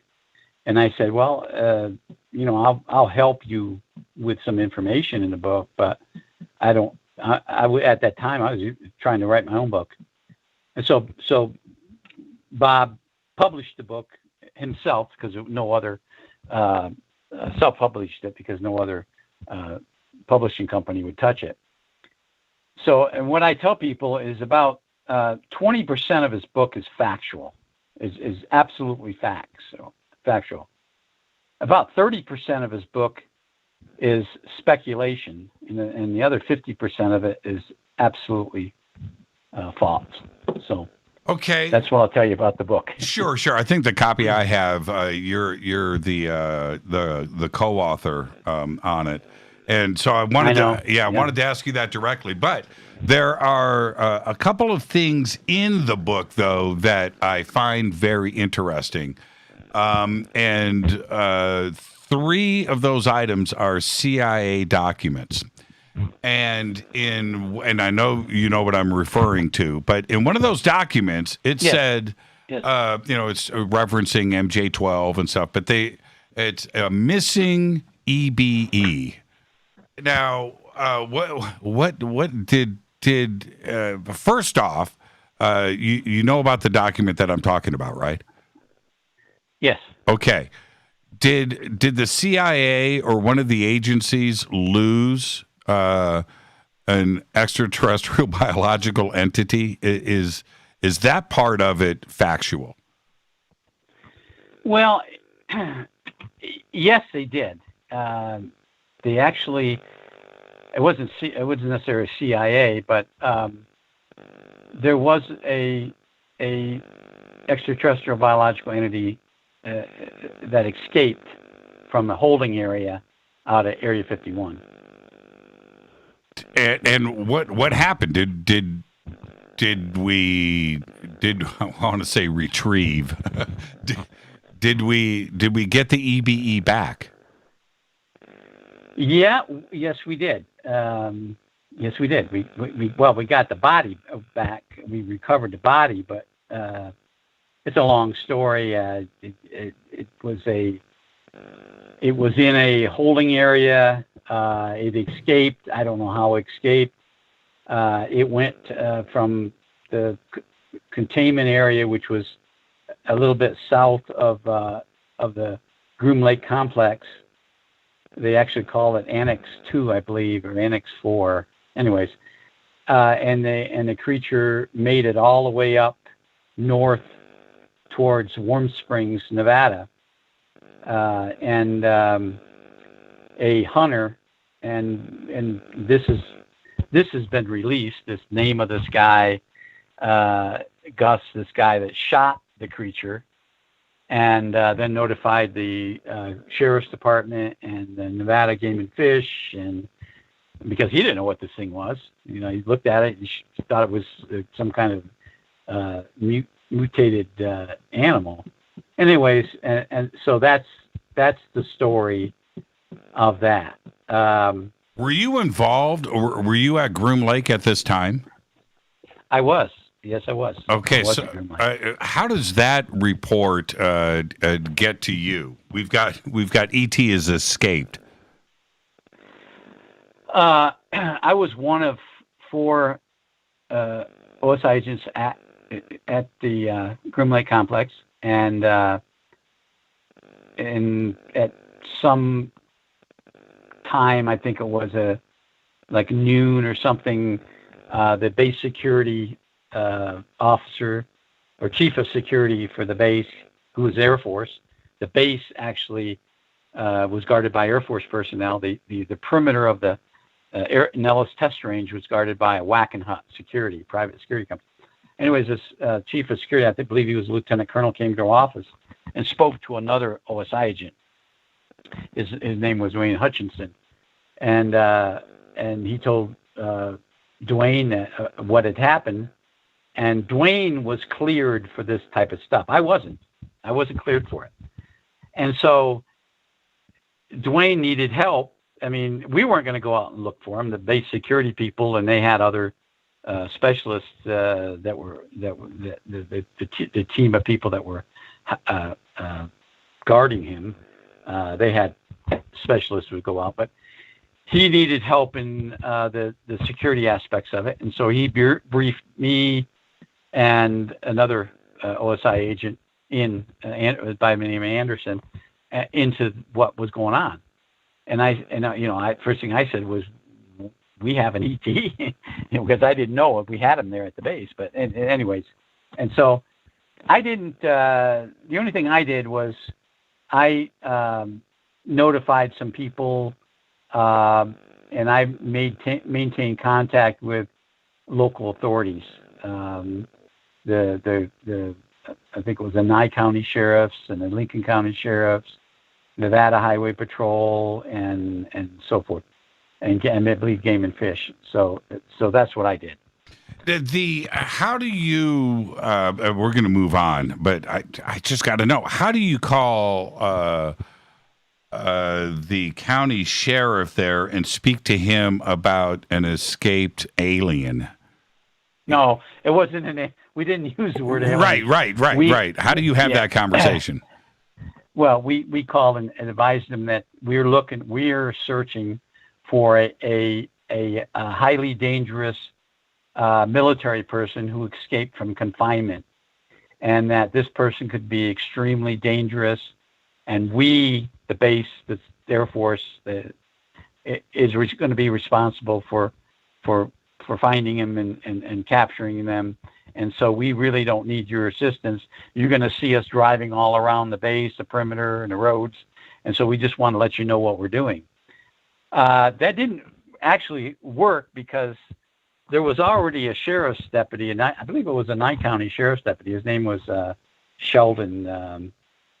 He was later killed some years later. But anyways, he was there because the guy that shot the alien notified Game and Fish, the conservation officers, who then notified the sheriff, and so they were already at the scene of this creature that was dead. So then we had to debrief them, and I didn't do the debriefing. Dwayne Hutchinson did, so I don't know how he actually told them, just forget what you're seeing. I don't know. I'm sure he probably. A lot of times we give rewards and money wise. You keep quiet, and we give you, $500 now, and a year from now we'll give you another, or so forth and so on. Now, I'm not sure how they did that. This particular EBE, this is part of, UFO pop culture and things. They all had names. Did this one have a name? Did you find out later? Was this EB1, EB2, Bob? No. Actually, it wasn't a EBA. It wasn't one of the friendly ones. It was one of the hostile ones. It was one of the praying mantis types, and I think they call them trantiloids. I think somebody, I don't know, within the government names these creatures, and they were called a trantiloid. Do you know how that's big? The one that escaped. Do you know how physically big this was? I saw pictures. It was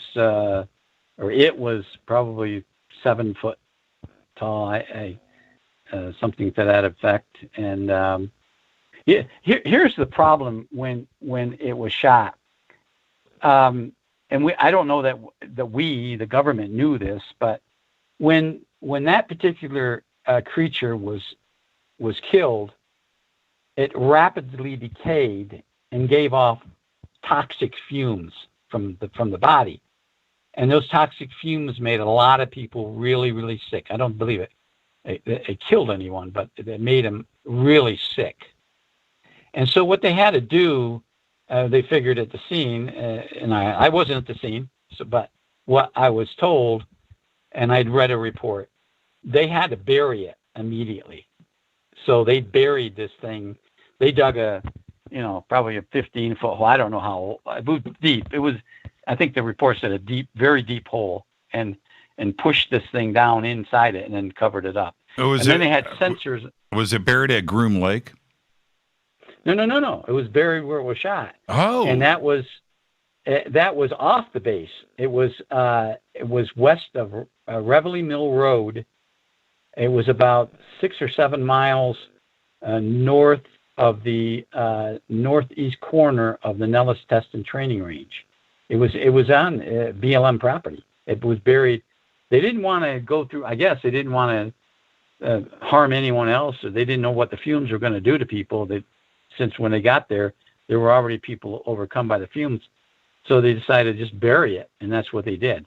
So and right now, there's a buried mantid on BLM land off base. Well, there's more to this. There's more to it.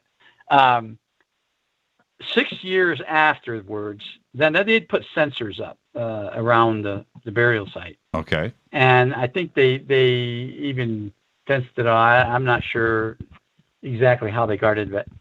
But 6 years later, they went in and reclamated that area. They dug up everything, and all they found was somewhat of a not quite a skeletal remains like we would have, but some type of skeletal remain. I'll call it skeletal remains for a better choice of words.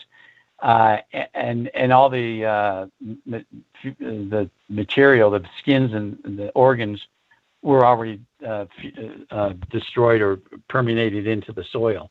So they dug all that up and they replaced it and they took all that other stuff back, and I don't know what they did with it. So that was 6 years later. You and I can't plan a road trip is what that's out of the question. Well, this information came out in 1995. That Gus came forth. He came forth. He's dead now, but he came forth and tried to tell people, and then nobody believed him. And then when he finally had taken pictures of the creature, and unbeknownst to the Air Force, because he said, no, I didn't take any pictures, because when he shot it, he had to drive to his cabin, which was like 12 miles away, because nobody had cell phones back then. He had to call the sheriff, the Game and Fish, and then he had to drive all the way back. On his way back, he brought a camera and took pictures. And there was a bar and grill. It used to be a bar and grill in Warm Springs, Nevada, which was not far from Area 51. There's this bar and grill closed, but there was a picture of this creature hanging on the wall, but nobody really believed that was. They thought it was just made up. He would tell people, hey, he'd go in there and drink beer and say, hey, that's the one I shot, and nobody's going to believe him, and nobody did believe him. But in 1995, when he went forth and I think it was at some kind of MUFON convention in Nevada, in Sparks, Nevada, people started thinking, wow, maybe there are. But he didn't know the exact spot. He kind of, so there were people out there trying to find it, but by then the Air Force had already dug it up. Now, let's talk about you and your personal EBE encounter. You visited Los Alamos and made contact? I wasn't at Los Alamos. Where was it? I thought it was Los Alamos. See, I don't know. I don't know everything, Richard. I don't know everything. No. It was at Area 51. This other agent in the office by the name of Russell, he was doing an operation, an investigation on a person that had disclosed classified information about an ET that they had there, and this particular the ET that he did disclose was Eva, the even that they had there as a guest, non-hostile, the same classification of aliens that was involved in the Roswell incident. And so we went over to a location, and he said, you want to see this creature? And I said, I don't know, am I cleared for it? Yeah, sure. So I'm looking at a closed circuit television camera of this creature. And that's that's the closest I ever got to an actual ET. He was in a room, a special room that he lived in. Lights were on, about 4 foot tall, long arms, typical large eye, typical the creature you'd see on the internet. It had large eye, no ears, no nose, small mouth. That was my encounter. I'm going to say was he wearing clothes? It was a he, and he was wearing a one piece similar to a jumpsuit. How tall? How big? Could you tell from the monitor? About 4 foot. About 4 foot. Probably weighed, 50 or 60 pounds, very slender. What was he doing when you were observing him? He was talking to another. I'm not sure who the other person. It was a human. It was a human inside that room, and he was talking to the human, but there was no sound. It was just a closed picture camera video, but there wasn't any sound. So I don't know what they were talking about. I don't know if the creature could talk, if it was telepathic or what it was, but there was another human in there. How many Ebens were at Area 51? Do you have any idea? Not officially. Unofficially, I heard there was 2. The one that I saw, and then another one that I believe was earlier. Of course, we have the EVA 1, the one they found alive in the Roswell crash, the Corona crash, and he lived at Los Alamos for until he died in 1952. That was considered to be EVA number 1. Right. And EVA 2 was the one that I saw. But I understand there was another one, and the next one was codenamed J-Rod, and it was and I believe it was the same ET class that of EVA 1 and 2. Now, the EVA 1 and 2 and that classification is one thing. The J-Rod classification, I always thought that was a pop culture thing. Are you saying that was the classification officially on the base? Was J-Rod? That was his nickname. I mean, but on the base, that's how he was referred? Yes. Yeah, J-Rod. He had a special vehicle. I actually saw the vehicle. I never saw him. I saw the vehicle. They had a specialized box on the back of this flatbed, and apparently they had to transport him in that from wherever he lived to Papoose, where he worked at S4, S2. So and there was a Air Force security guard that spoke at a UFO convention a few years ago, and he described he worked with this creature. He'd seen him. He says it wasn't the same as an Eben. He was a different ET class, and he could talk, but his voice was very, very, very strange and was very difficult to understand. But he was very smart, and he apparently assisted us in reverse engineering. And this is what I'm not telling you anything official. This is all unofficial because I never had access to any of that information when I was out there. But over the years, listening, going to UFO conventions, this security guy, I think his name was Zorn. Yeah, I remember. Zorn. Yeah. Yeah. He described this thing perfectly, and he had another person who refused to identify themselves because they were, I guess, a scientist or a biologist or something. And he confirmed everything this guy said. And somebody, I don't know who, but somebody verified that this other guy, actually worked there. Somehow I don't know how they verified it. But now, you had told me a few years ago that when you first went into AFOSI, that you went through a debriefing class with about, I think you said 50 other people that were all being recruited and brought into AFOSI, and that you were shown film from Roswell. Yes. Right? Yeah. Well, but that was while I was at Kirtland. I had to be, when I said earlier, I had to be briefed into a special program.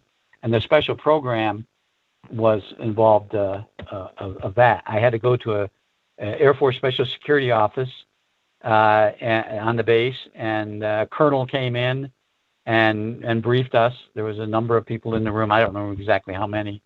And we were briefed into this program. And this program, the first thing the Colonel said was, the UFOs that you see out here are really extraterrestrial crafts. And I'm going to show you, what we, the United States government, knows. And then he started this film as a briefing film, and it contained the film of the recovery at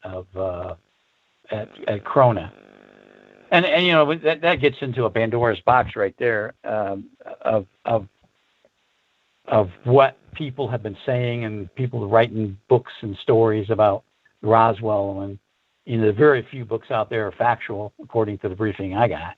I mean, there was 2 crash sites, one at Krona, but there's actually 2 locations. One, a debris field, which the tail section of the craft that they found it, the full craft, the intact craft they found at Krona, had broken the tail section. It was like an antenna or something. And that is a debris field that they found, Brazel and those guys found. They didn't find the craft. The archaeological team found the actual craft and the live aliens. And there were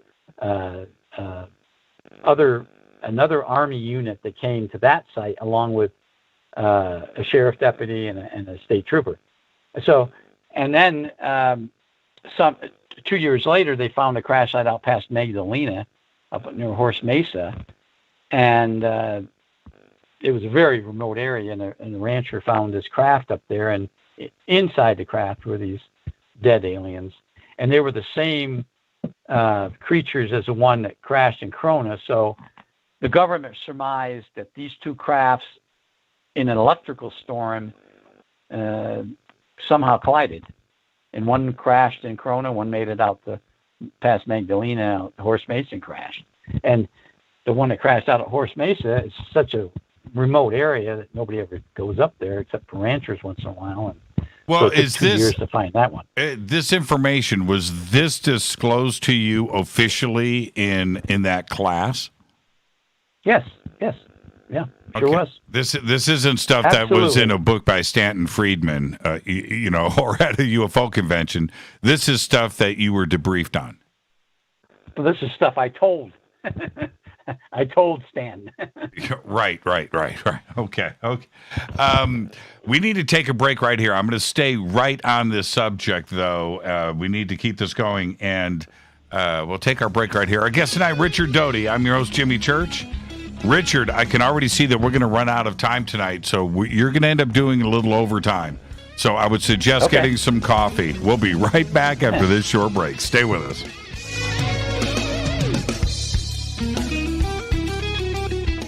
Hi, everybody. This is Rob Halford, the Metal Guard, on JimmyChurchRadio.com. This is KGRA Digital Broadcasting Station. Salt Lake City, Utah. Van Buren, Arkansas. Why is it we're not very good with our health regimen until it's too late? We don't put oil in the car until the engine blows up. When the body's out of balance, your health is not so good. Give your body some love. Log on to GetTheT.com. That's GetTheT.com. Try our Life Change Tea, which cleanses you from harmful intruders. A clean colon is one of the ways to bring the body in balance. We also carry organic supplements to help you get where you need to go. So do your body a favor. Log on to GetTheT.com. That's GetTheT.com. You can even visit our sales page to save some dough. Does anybody call money dough anymore? Anyway, if you're looking for short, helpful health tips, go to YouTube and punch in Health Matters Now. That's Health Matters Now. So, log on to GetTheT.com, shop, get balanced, then learn some cool tips at Health Matters Now. You'll be glad you did. That's GetTheT.com. Your contact for current news and trending topics. KGRARadio.com.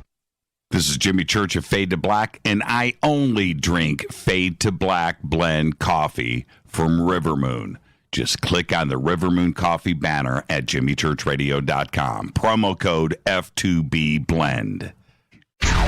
This is the only way forward. This is Fade to Black.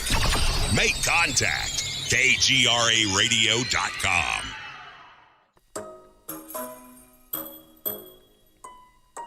When you're in the house for longer periods of time, you can see them flying or running across the floor.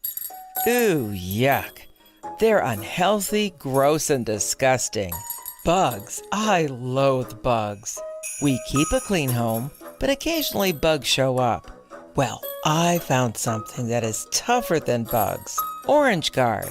On contact, it kills hidden bugs, including ants, roaches, and fleas. Plus, Orange Guard is a residual repellent.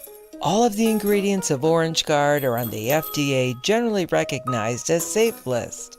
Orange Guard may be used around food, humans, and pets. It comes with a 30-day money-back guarantee. Orange Guard. Available at orangeguard.com, Whole Foods, and Ace Hardware.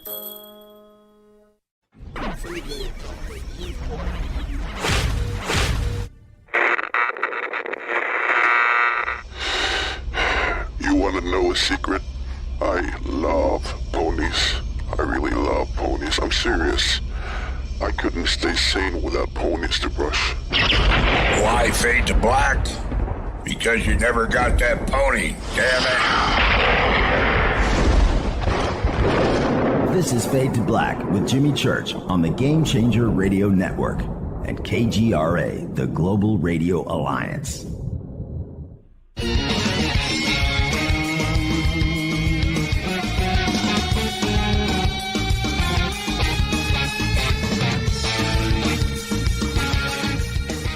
Welcome back, Fade to Black. I'm your host, Jimmy Church. Tonight, Richard Doty is with us. I want to remind everybody, we've got a busy 12 days that we're doing here. Tomorrow night, Cherie and Tony Rathman are with us.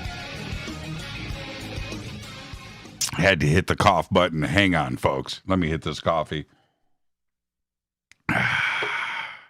Thursday night is Fader night, and then this weekend I am hosting the Conscious Life Expo. Tonight, it's Richard Doty. Richard, we have got so much more to discuss, and I'm trying to pack all of this in, and I'm looking at the clock, and it's really strange. 2.5 hours seems like a long time, and we're already running. It's turned into a sprint. So stay with me. Okay. Okay. Let's change gears just a little bit.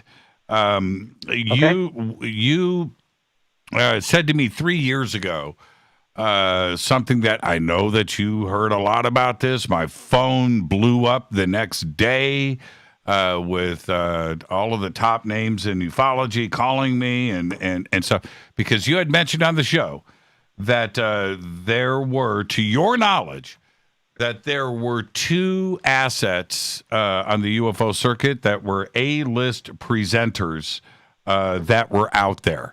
Now, my phone, I'm serious. Everybody called me. Okay, is it me? Who's he talking about? Is it somebody else? What do you think? And it's been discussed a lot. Do you still stand by that statement? Yes. There were spies, so to speak, within the UFO community. Absolutely.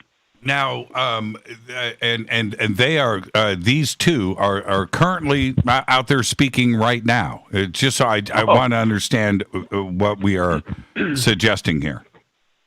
Well, as of I don't actually keep track of them, but as of probably a couple years ago, they're still out there, and they're in roles within the UFO community. Yes, and I know that they're still reporting back to certain people within the intelligence community. Now, Absolutely. With an asset like this, what is their role? Well, I had them too. Bill Moore was mine, and there were others. Wendell Stevens was a very cooperating person too. The late Wendell Stevens. I'm sure everybody knows him. To keep track of what is occurring within the UFO community. The government can't be everywhere. There may be pictures, there may be an incident that happened that's only reported to the UFO community, MUFON, or CAUSE, or back in those days, APRO, and not reported to the government agency that the Air Force or the government would want to know about. Because, number one, it could be something highly classified that we're testing, or it could be extraterrestrial problem for us, for the government, hostile act, so to speak, by an ET race that we don't know about. So that's why that's what they're doing. Is there money that changes hands with these assets for this information? Well, I can't talk about the ones that I know that are still working, but the ones that I handled, yes, we paid them. Now, so you're suggesting information going back to the government. Okay, they're collecting information. What about the opposite direction? Are they given information to present to the UFO community and to the media? Yes, sure. Yeah, it goes both ways. I mean, I don't know about the two that I'm talking that I know. I know that they're number one. One of them I confronted at a MegaCon a couple years ago, the one I spoke at, and he told me no, absolutely not. But sometime later, when we were alone, he said, "Who told you this?" And I said, "Well, I know. I mean, you don't have to admit to me. I'm not going to tell anybody your name." And he said, "Well, there's a reason why I'm doing what I'm doing." I said, "Well, that's your reason," and I left it at that. So I know that he's doing it, but we give, and this is when I was back in the 80s. I'm not talking about now. I'm not in government now. I'm not an intelligence officer. I don't have anything to do with the Air Force anymore. But back in those days, sure, we gave information, especially to mask something that was reported. Say, for instance, if back in those days, if somebody photographed or saw an F-117 flying real low altitude over someplace, and it's reported to MUFON or CAUSE or EPRO, and so they're saying, "Wow, that's a UFO," or we might provide information to strengthen that, which that was my job to do. I mean, I wouldn't make up the information; it would still come from headquarters, but we would provide information. And you know, anybody. Just use a little common sense. The government, I know people, not everybody out there listening work for the government, but we have to protect. The government has to protect classified projects. Back then, especially in those days, we can't let the Soviets or the Chinese find out about what we're doing. It's trouble enough for us to safeguard the classification and safeguard the projects that we were working on that the Soviets were actually trying to get, let alone American citizens publishing something in a newspaper that the Soviets can read and find out about. So we have to protect the national defense of the United States, and that's why we were doing it.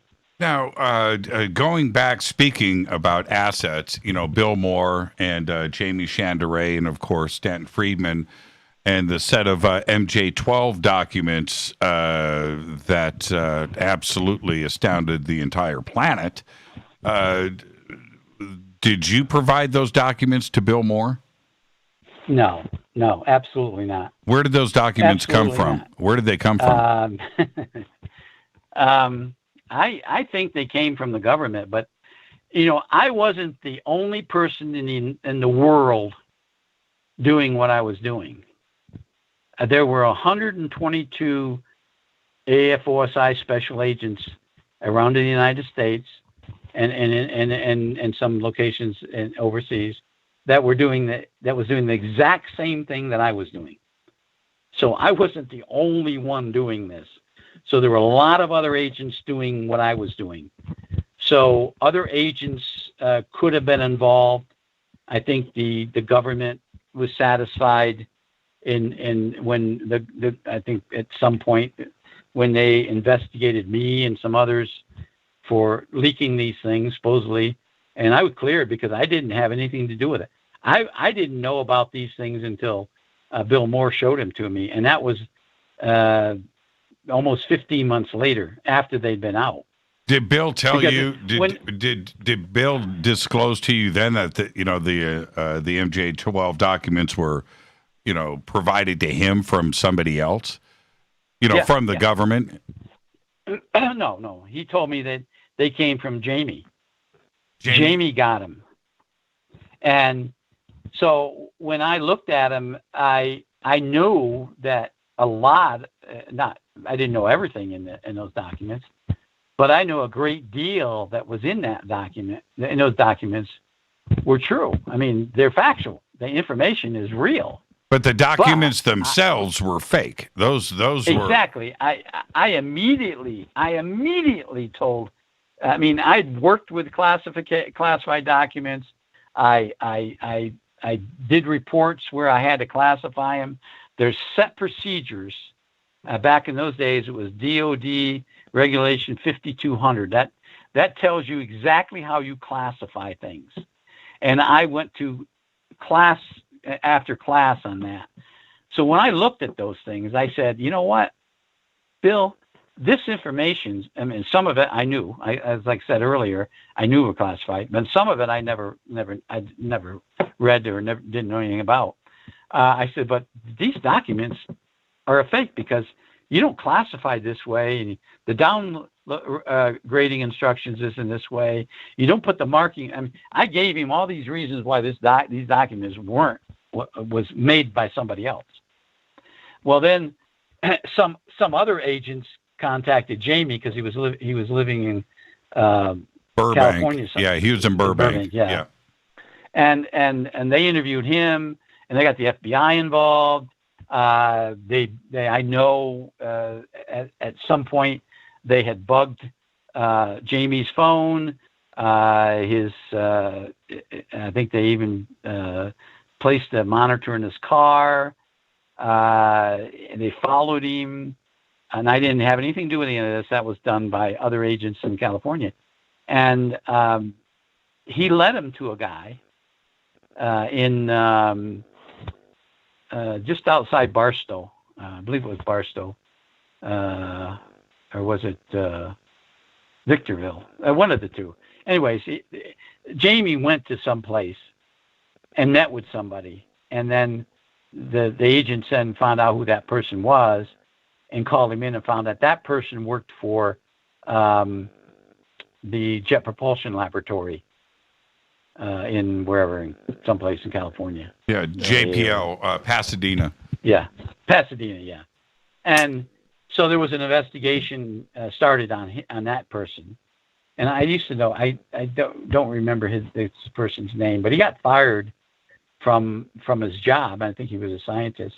He got fired from his job, but then also they leapfrogged on somebody that he had contact with that worked for Boeing in Seattle, and that's an even entirely different story because Bill Moore was following this lead himself without me telling him to do, and he went to Seattle and he got confronted and his briefcase was stolen from him.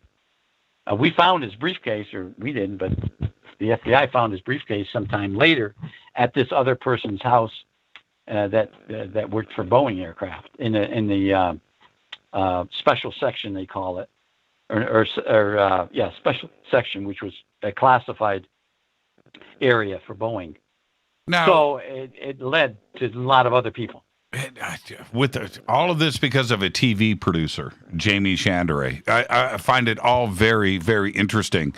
And I remember, I've gone back and listened to this show a few times where Bill Moore was on the radio here in L.A. on KABC and a show called Open Minds. And he had said on the show, 1980, I'm going to say 85, 1986, right in there.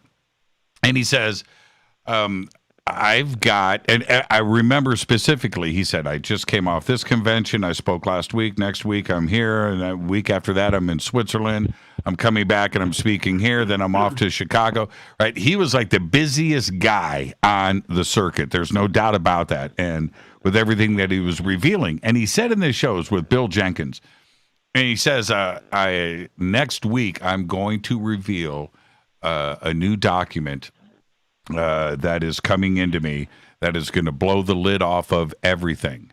Now, I go back and I think about his statement then. These types of documents that Bill Moore was constantly producing, were they coming from you? No. Where was he getting them from? The only thing, now, as I said earlier, to go into this in deep details would take hours and hours and hours, because Jamie had contacts. He had a particular, he was, it was a complex case. He made a friend in Washington, D.C. He was a lieutenant colonel in the United States Army who worked for the Army Security Command at Fort Belvoir. And this person that Jamie befriended wanted information about UFOs, because he said Jamie had wandered onto something. Jamie and his girlfriend, I can't remember her name, but and that he was going to help Jamie find out all about this. Well, come to find out, the person that Jamie, this lieutenant colonel, was in fact an intelligence officer for the United States Army, and he was trying to recruit Jamie, and he did. He actually recruited him. He gave Jamie $15,000 to open up a business. Unfortunately, Jamie spent the money on something else. He didn't. And this all came out years later. I didn't know anything about this at the time.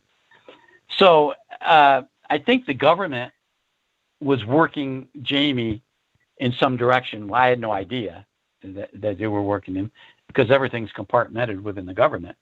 Why they were using this guy? He was a nut.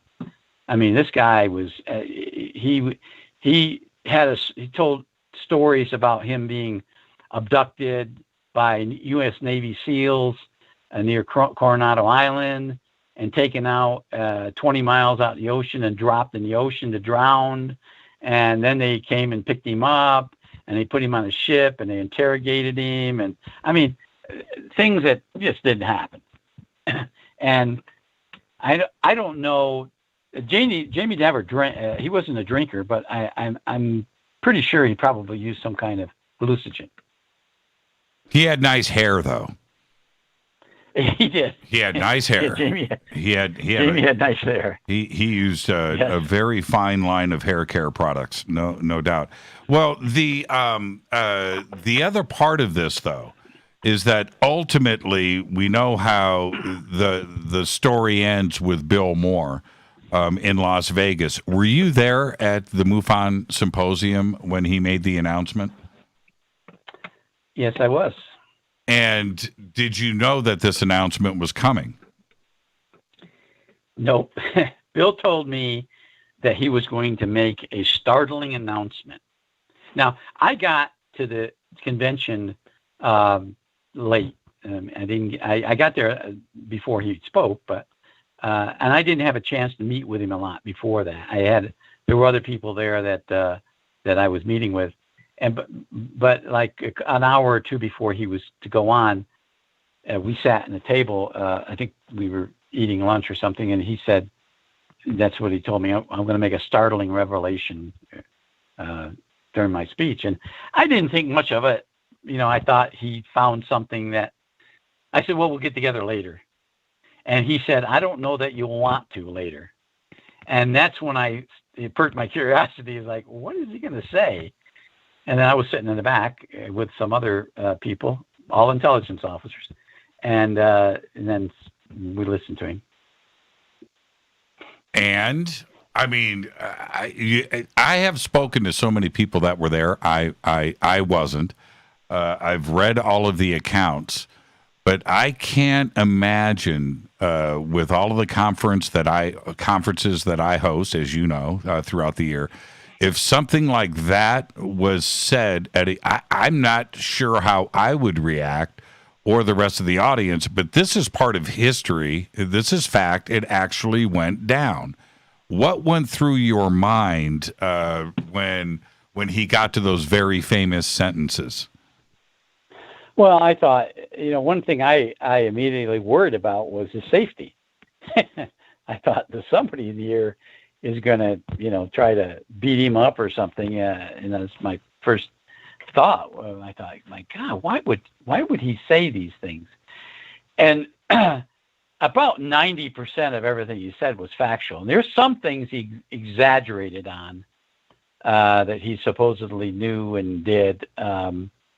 But for the most part, it was factual and truth. And I was, flabbergasted. And afterwards, he said, "You're gonna punch me in the nose." I mean, we were out in the parking lot, and I said, "No, you said what you wanted to say. I just wonder why." He said, "I want to get over it. I want to get out of this subject. I don't ever want to come back to it." And I thought I'd just end it and my participation in it. And well, he certainly did. And I can imagine the mob mentality that was very close to kicking off. He's at the front. He's speaking at the podium. I wasn't there, but it's my understanding he literally rapped what he was saying and cut and ran. He went out the back door? Yeah. Yep, he went out the back door. Well, he'd had it set, apparently, with one of the organizers, and I didn't know this till afterwards, that, he was going to, he had to take his microphone off and so forth, but he was going to exit out the back door. And he did. And you're at the... but he didn't... Go ahead. You're at the back, so you've got to go out the front doors, right? and chase the front.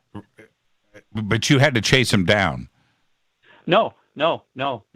What? But Bill didn't leave. He left there, but he didn't leave the conference. He was staying at another location, and so I tried to go. I went out the front and tried to catch him, but he was I couldn't find him. I didn't know where he went.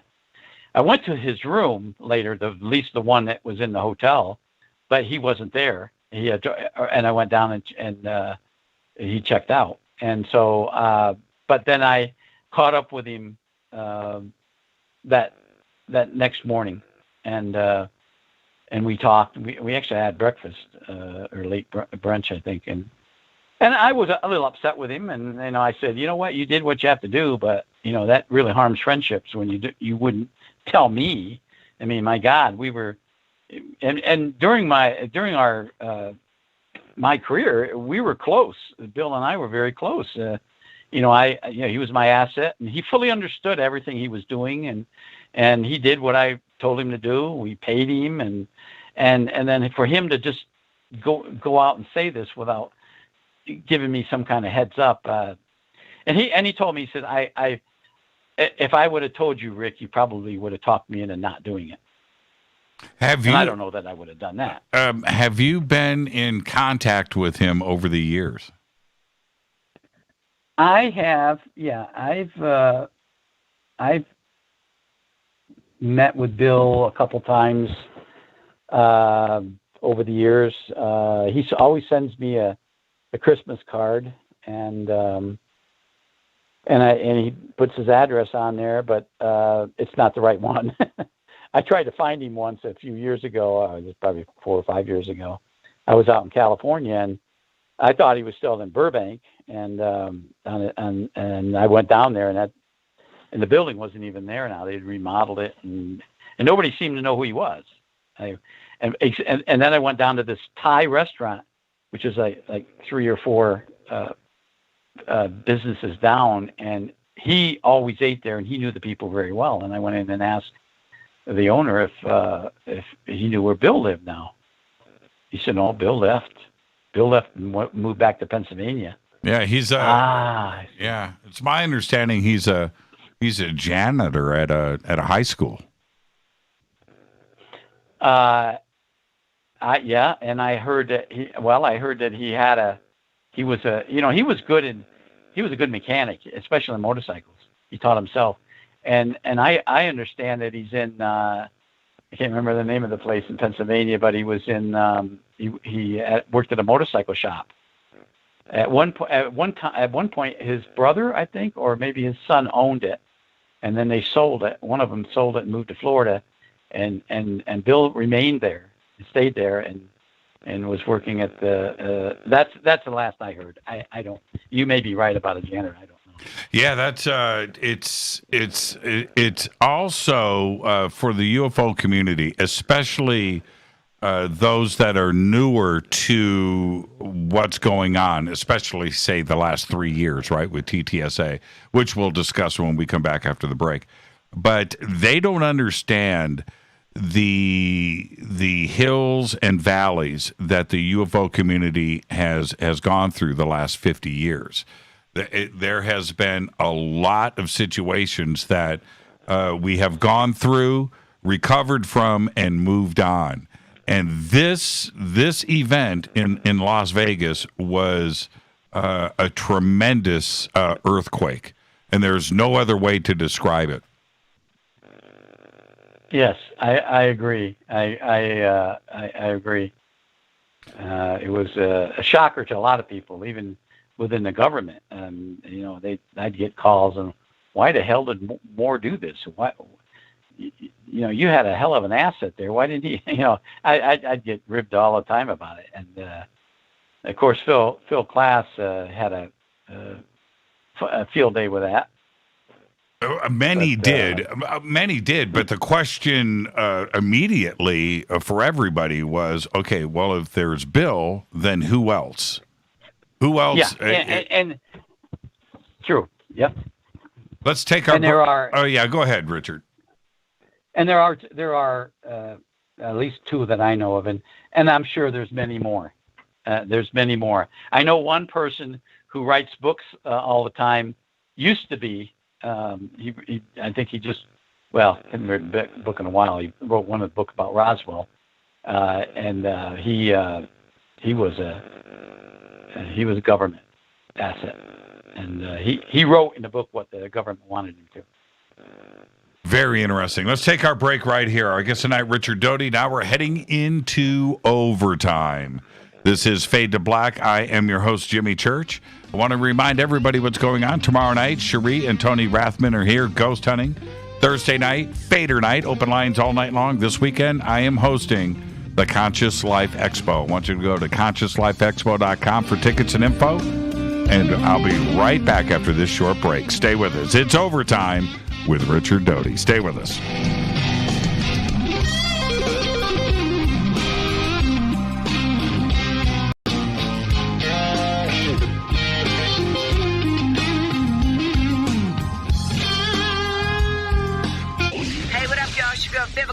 Here, and you are listening to my boy Jimmy Church on JimmyChurchRadio.com. Despite popular opinion, reading a book will not make you smarter. But listening to Jimmy Church will. This is Jimmy Church of Fade to Black, and I take Life Change Tea supplements every single day. It's what I do. Click on their banner at JimmyChurchRadio.com. When you take the beans from Central America with dashes of Indonesian and African mixed in and then roast it to the dark side of Fade to Black, you create the ultimate brew of fringe. Introducing the Fade to Black blend from Rivermoon Coffee. Yes, Rivermoon's darkest customized roast was created for the love of Fade to Black. The alchemy of masterful roasting and smoking the beans is in every sip of this full-bodied, dark Java. I need my coffee dark, deep, with distinct bittersweet chocolate highlights, just like the bunker. Leaning further into the darkness of the roast is Fade to Black blend from Rivermoon Coffee. Just click on the banner at JimmyChurchRadio.com and use the promo code F2BBLEND for 15% off of your order today. Hello, my name is Billy Carson, and I am a best-selling author and the founder of ForbiddenKnowledge.tv. Together with my team, we have built an all-new conscious streaming TV platform designed with every family member in mind. If you have ever wanted to travel the world and attend lectures and workshops from your favorite speakers but weren't able to, look no further. ForbiddenKnowledge.tv. There are dozens of workshops and lectures from speakers you know and love. We have also included amazing categories to assure that your consciousness is entertained and elevating on a daily basis. Amazing interviews, ancient history, ascension knowledge, wisdom teachings, documentaries, conspiracies, mysteries, health and fitness, conscious cooking, meditations, finance, yoga, and so much more. To start your free trial on any mobile device or computer, surf to ForbiddenKnowledge.tv. That's Forbidden Knowledge with the number 4, ForbiddenKnowledge.tv. Again, visit ForbiddenKnowledge.tv today. Are you intrigued by Paranormal Talk Radio? You'll love the new Paranormal Radio app from TalkStream Live. You'll find a great selection of talk shows covering UFOs, ghosts, strange phenomena, and much more. Download the Paranormal Radio app now and start listening to the very best in paranormal talk entertainment, including the network you're listening to right now, the Paranormal Radio app. Free in Google Play and the iOS App Store. Erica, Brittany, Gabby, and you're listening to JimmyChurchRadio.com. It's not a lifestyle we chose. We were born this way. KGRARadio.com.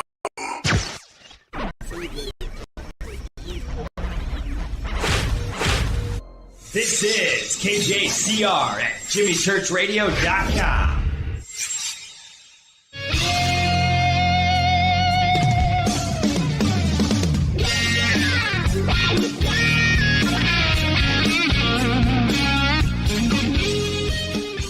Welcome back. Fade to Black. I am your host, Jimmy Church. This is one of the most anticipated shows of the year, no doubt. Our guest tonight, Richard Doty, and we are going into overtime. I knew that we would run out of time, and I do want to say to the audience, look, so much to discuss with Richard, all of it, it's just too many subjects. And like Richard said earlier, it's going to take a couple hours just for that one subject. And that's what we're doing tonight. And we're doing the best that we can. And Richard, thank you for hanging on for an extra segment here for some overtime, because I wanted to ask you about TTSA.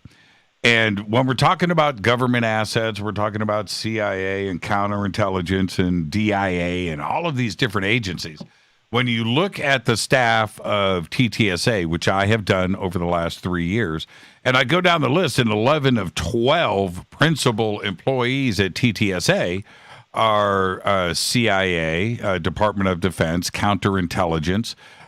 This is what their CV is, and as presented to the public in a publicly traded company. Is that an indication of handling information to be presented in a certain way? Is there a possibility that this is a government agenda? Yeah, very possible, considering that the people on the board. I mean, I work for Dr. Putoff. He was, I don't think there's a better human being on this planet than Dr. Putoff. He's a fantastic human being. I worked for him for 11 years. We worked on some really, really highly sensitive projects from DARPA. And he would be the number one person that I would have on any kind of board. So I can speak highly of him. I'm not sure of the others. I know DeLong and some of the others are the other, I think it's, what's his name? Semivan? Jim Semivan. CIA. Yeah, Semivan. He's in the intelligence community. I didn't know him in the CIA, so I can't really speak much of him. But you put these people together, I would say that there's a government connection. For what end, right? Is it to obviously it's information. It's also an entertainment company, producing entertainment vehicles. And then you have a purported a technical division with Steve Justice from Skunk Works, running that and alien technology. And then you have a research and investigating, allegedly, again, I don't know the inner workings of TTSA, but then you have the other side that is researching UFO and UAP incidents.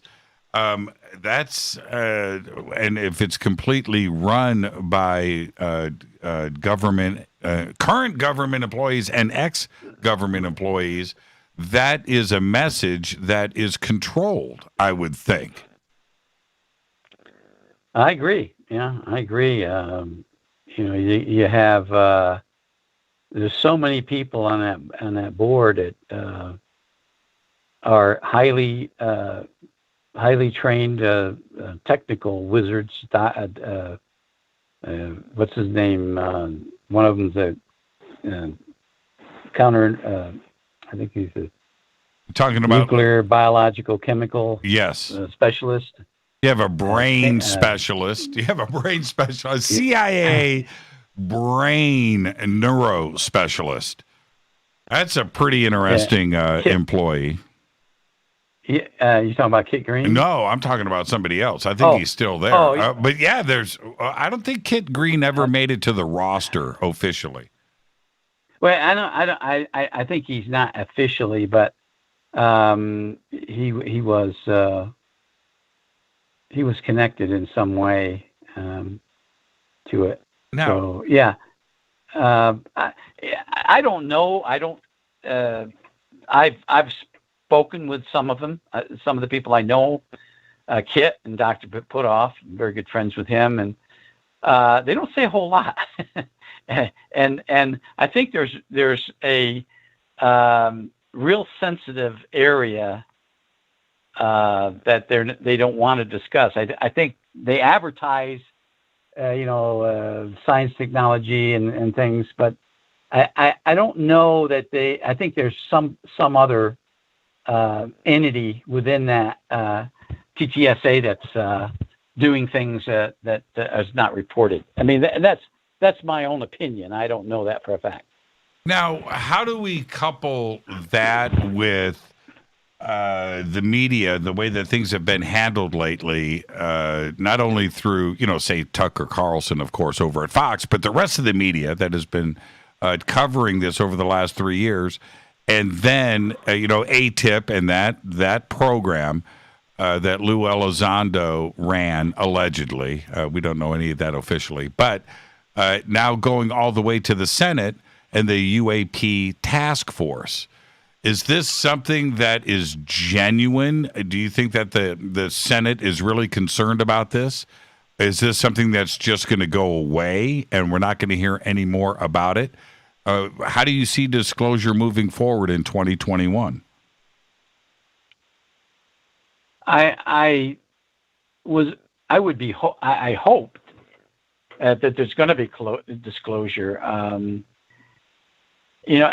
Everything that they're doing, there's for people, insiders like myself and all the other intelligence officers that I keep contact with I have over the years, and there's a retired intelligence officer association I'm a member of, so we get together and talk about this subject, and we're not surprised because everything that's being disclosed now, we already knew about. I mean, there was always a program from Roswell on. It's just now slowly leaking out. I think the ATIP is the just a front. I think there's so much more, and I think Harry Reid said it. He said there's so much more to this subject that's not being reported and the government doesn't want you to know about. And I actually think Harry Reid knows more than he's admitting to. I think he knows a lot more than one of his briefers when he was majority leader in the Senate is a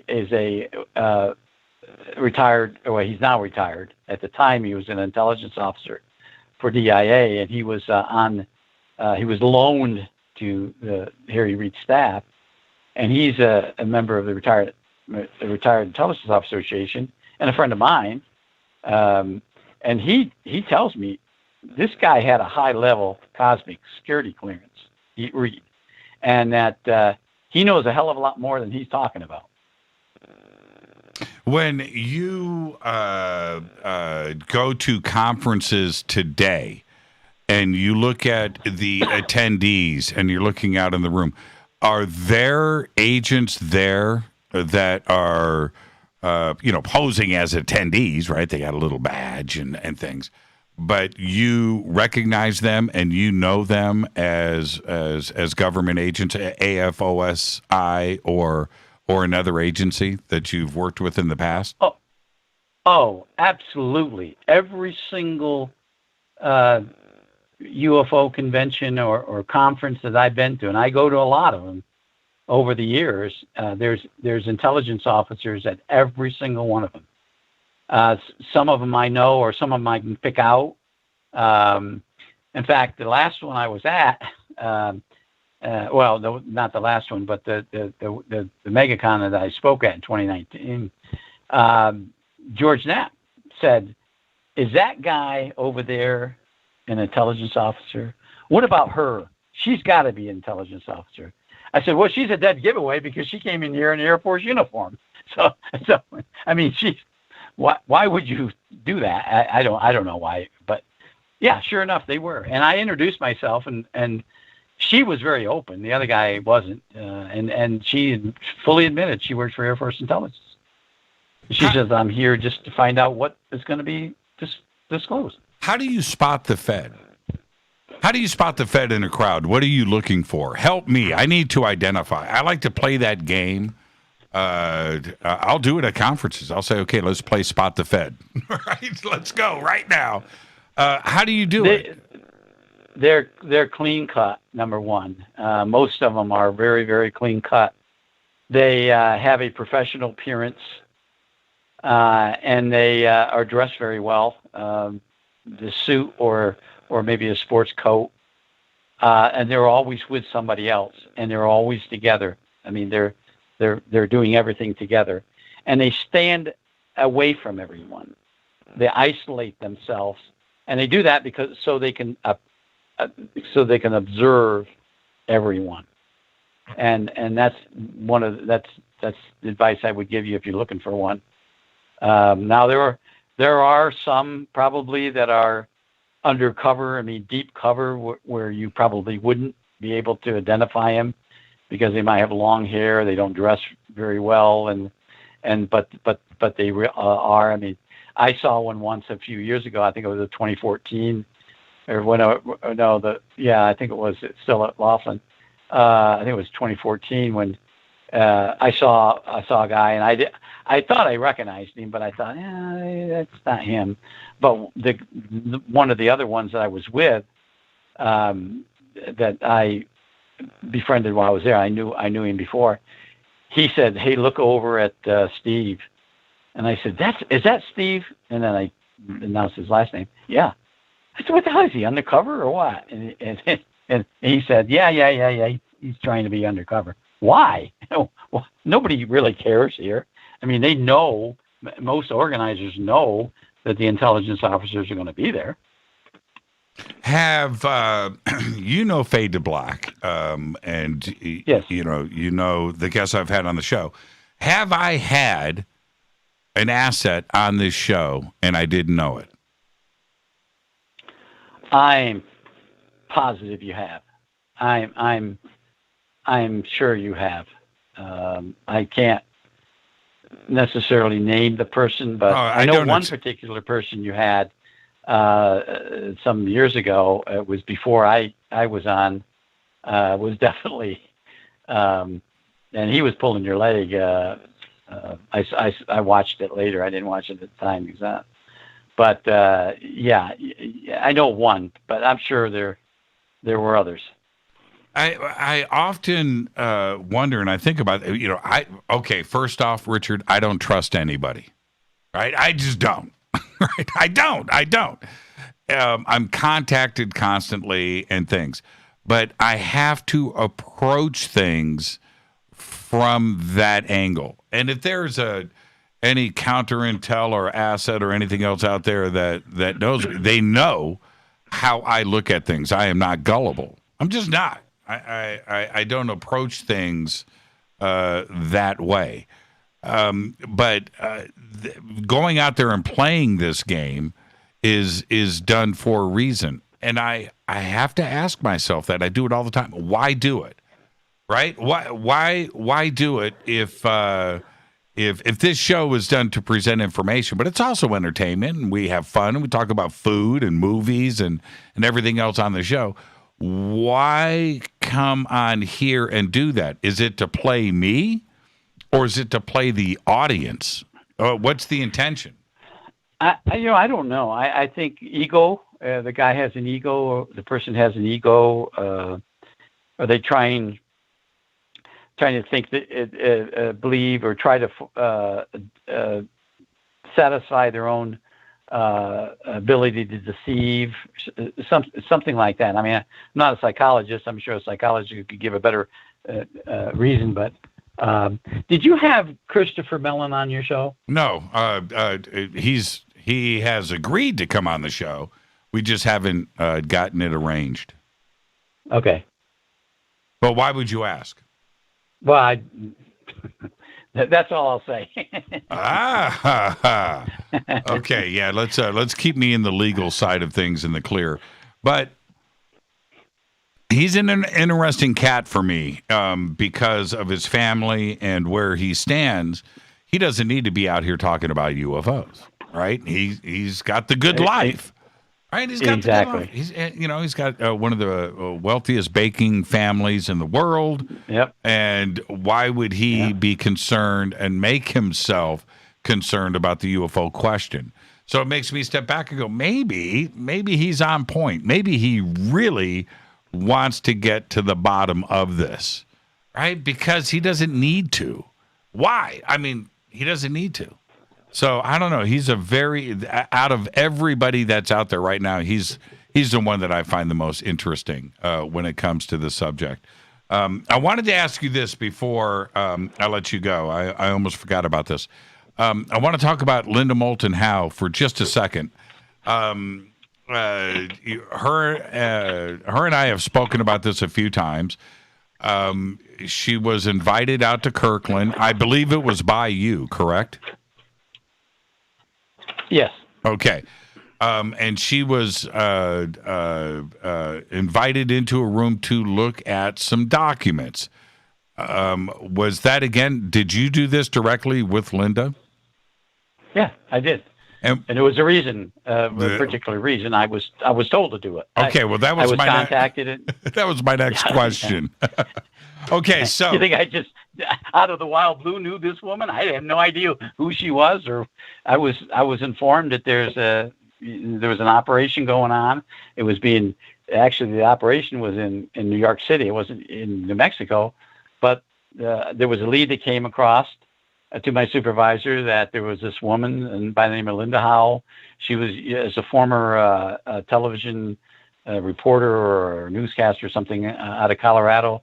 And she was doing stories on cattle mutilations, but she had an asset in Washington, D.C., and they needed to know who this asset was. So I was to do this, and they had a plan of operation, they call it, a PO, and I read it, and I said, okay. I contacted her. I invited her out to the base. I got her into the base. I got her into the secure facility.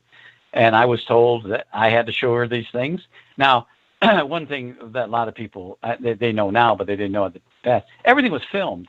There was a two-way mirror behind where she was sitting, in front of where she was sitting, and everything was recorded. I mean, audio and video, every single thing was recorded. So she couldn't come back and say something. And I gave her these documents to read, And she did, and I told her she couldn't take any notes. I was following the script that I was given, and that was it. I did what I was told to do, and it went on. I did my report and sent it on to the other district in New York that was running this operation, and trying to find out who her source was in Washington. And now, one thing I have to say about Linda Howe, she's a smart cookie. She's very, very brilliant. I think she's probably, I wouldn't say one of the. She is the best UFO researcher in the UFO community. She's the very, very best. So, did you read the documents before you handed them to her? Did you know the contents of those documents? The truth, I got them out of an envelope, and it was a couriered envelope because it was supposedly classified. I briefly looked through them, but I don't know that I actually read them all. No, I had a talk with her following the script that I was interested in. We were interested in cattle mutilations. Well, she knew who I was. I showed her my intelligence credentials, and she knew of me for some. I don't know who told her or how she knew of me. Maybe I knew at one time, but and I gave her the documents to read. I just followed the instructions, and that was it. So, I'm guilty. I probably didn't read all the entire documents, all of them. I think there were 3 of them, maybe 4. And so the intention was for Linda to read something and turn around and speak to her asset in Washington, D.C., and that would reveal who her contact was? Well, there's a lot more to it than that. I was to try to recruit her if I could, and you always pitch people that you think, everyone. When you're in the intelligence community, everyone can be helpful to you. So you try to, if somebody has access to something, you might be able to use them at some point down the road. So you always pitch them. You always try to recruit them. And she was very open to more meetings with me, and we had some other meetings. But then I later introduced another agent to her, and that agent tried. But she wasn't easily recruited. She wasn't. She was very smart. And she could read us. She was a good read of people. We call them good read of people. You just know what this person is trying to do to me or trying to get from me, and so she's a very smart cookie, and it did work. I don't know. I don't think she was ever an asset, but we were trying to get information from her about this asset, and I don't know that ever happened. The last person I would try to try funny business with is Linda Moulton Howe. That's the wrong road to go down. I know her really, really well, and I have the utmost respect for her. But she also scares the crap out of me. I don't want her investigating me. She will find everything out. She's just one of the smartest. She's a very good investigator. She is excellent. She is, and very cool too as well. Let me ask you this, Richard, before I let you go. I only got a couple of minutes left. This show tonight, and you coming on for 2.5 hours, which we advertised. Did you have to get permission to do this show? Did anybody comment to you about this show? Did anybody reach out to you about Fade to Black? And are they listening now? I wish you could see my email. Somebody's listening. No, I don't have to get permission from anyone. I'm past that security oath. What I said earlier when you beginning of this program, there are things out there that I probably won't talk about because I know they're still classified, and I don't want to endanger national security. But talking about UFOs is not endangering national security, and what I know and what I was briefed into. I'm ashamed of the government because this story should have been out a long time ago. Now, the last question is probably the best one. which is disinformation, right? Counterintelligence, and somebody that is a professional at that and has been trained at that, like yourself.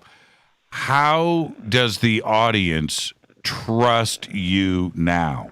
How do they trust what you are saying tonight on this show? Well, I think they're trusting me more now than they did when I first opened up years ago, because a lot of what I've said has been verified. And the CIA just released a whole bunch of documents that shows that they were interested in space debris, and they admit that they had it, and things that I was talking about years ago. And I had a colonel some years ago speak at a conference and verified me. Yeah, but I mean, there's also there's a segment out there that hates me, and there's I don't get as much nasty mail anymore, but I do get some, and there's critics out there that will always be critics, and there's some people out there that were critics that have come over to my side that want me to talk, want me to tell more about it. And disinformation is a dirty game if you're on the receiving end of it. It's a great game if you're on the collecting end of it. And I feel sorry for some of the things I've done in the past, but I'm doing what the government told me to do. I did my job. And would I change things? Absolutely. Paul Benowitz case I would have changed. There's numerous other cases that I had to deceive people that I wouldn't have done, probably wouldn't have done it that way, but I did it the way the government told me to do it, and I did my job. I would like to have you back on the show where we can discuss some very specific events, and one of them is the images with Paul Bennewitz and what he saw taking off and landing on the tarmac. And where those images are today. And the other thing is, and I've only got 20 seconds left, Richard, those images of the mantid, today when we're talking about the Tic Tac and the Go Fast video and the Roosevelt and the Nimitz, that's not evidence of anything to me. But if the government is sitting on things with Eben 1, the mantid, and these images and videos that you're referring to, that's the stuff that is golden, and I definitely want to discuss that further. Thank you so much, and I want you to be safe, and we're in some trying times right now with COVID and the pandemic. Be safe, and all the best to you and your family. Thank you so much, Richard. Thank you, Jimmy. I'll be back on anytime you want me to. Great conversation tonight. Thank you so much. And I'm going to run credits right now because we literally went 10 seconds over. I'm going to say to the network right now, just hang on. I will be out of here on time. Fade to Black's executive producers Rita Camarion. Show is produced by Hilton J. Palm, Renee, Dennis, and Kevin. Announcers are Steve Harder, Gene Vito, Mark D. Kovar. Webmasters Drew the Geek. Music, Doug Aldrich. Intro, Spaceboy, spaceboymusic.com. Fade to Black is produced by KJCR for the Game Changer Network. This broadcast owned and copyrighted 2021 by Fade to Black of the Game Changer Network, Inc. It cannot be rebroadcast, downloaded, copied, or used anywhere in the known universe without written permission from Fade to Black of the Game Changer Network. I'm your host, Jimmy Church. Tomorrow night, Tony and Cherie Rathman. It's all ghost all night long. Until then, I want everybody to be safe. It's time to fade to black.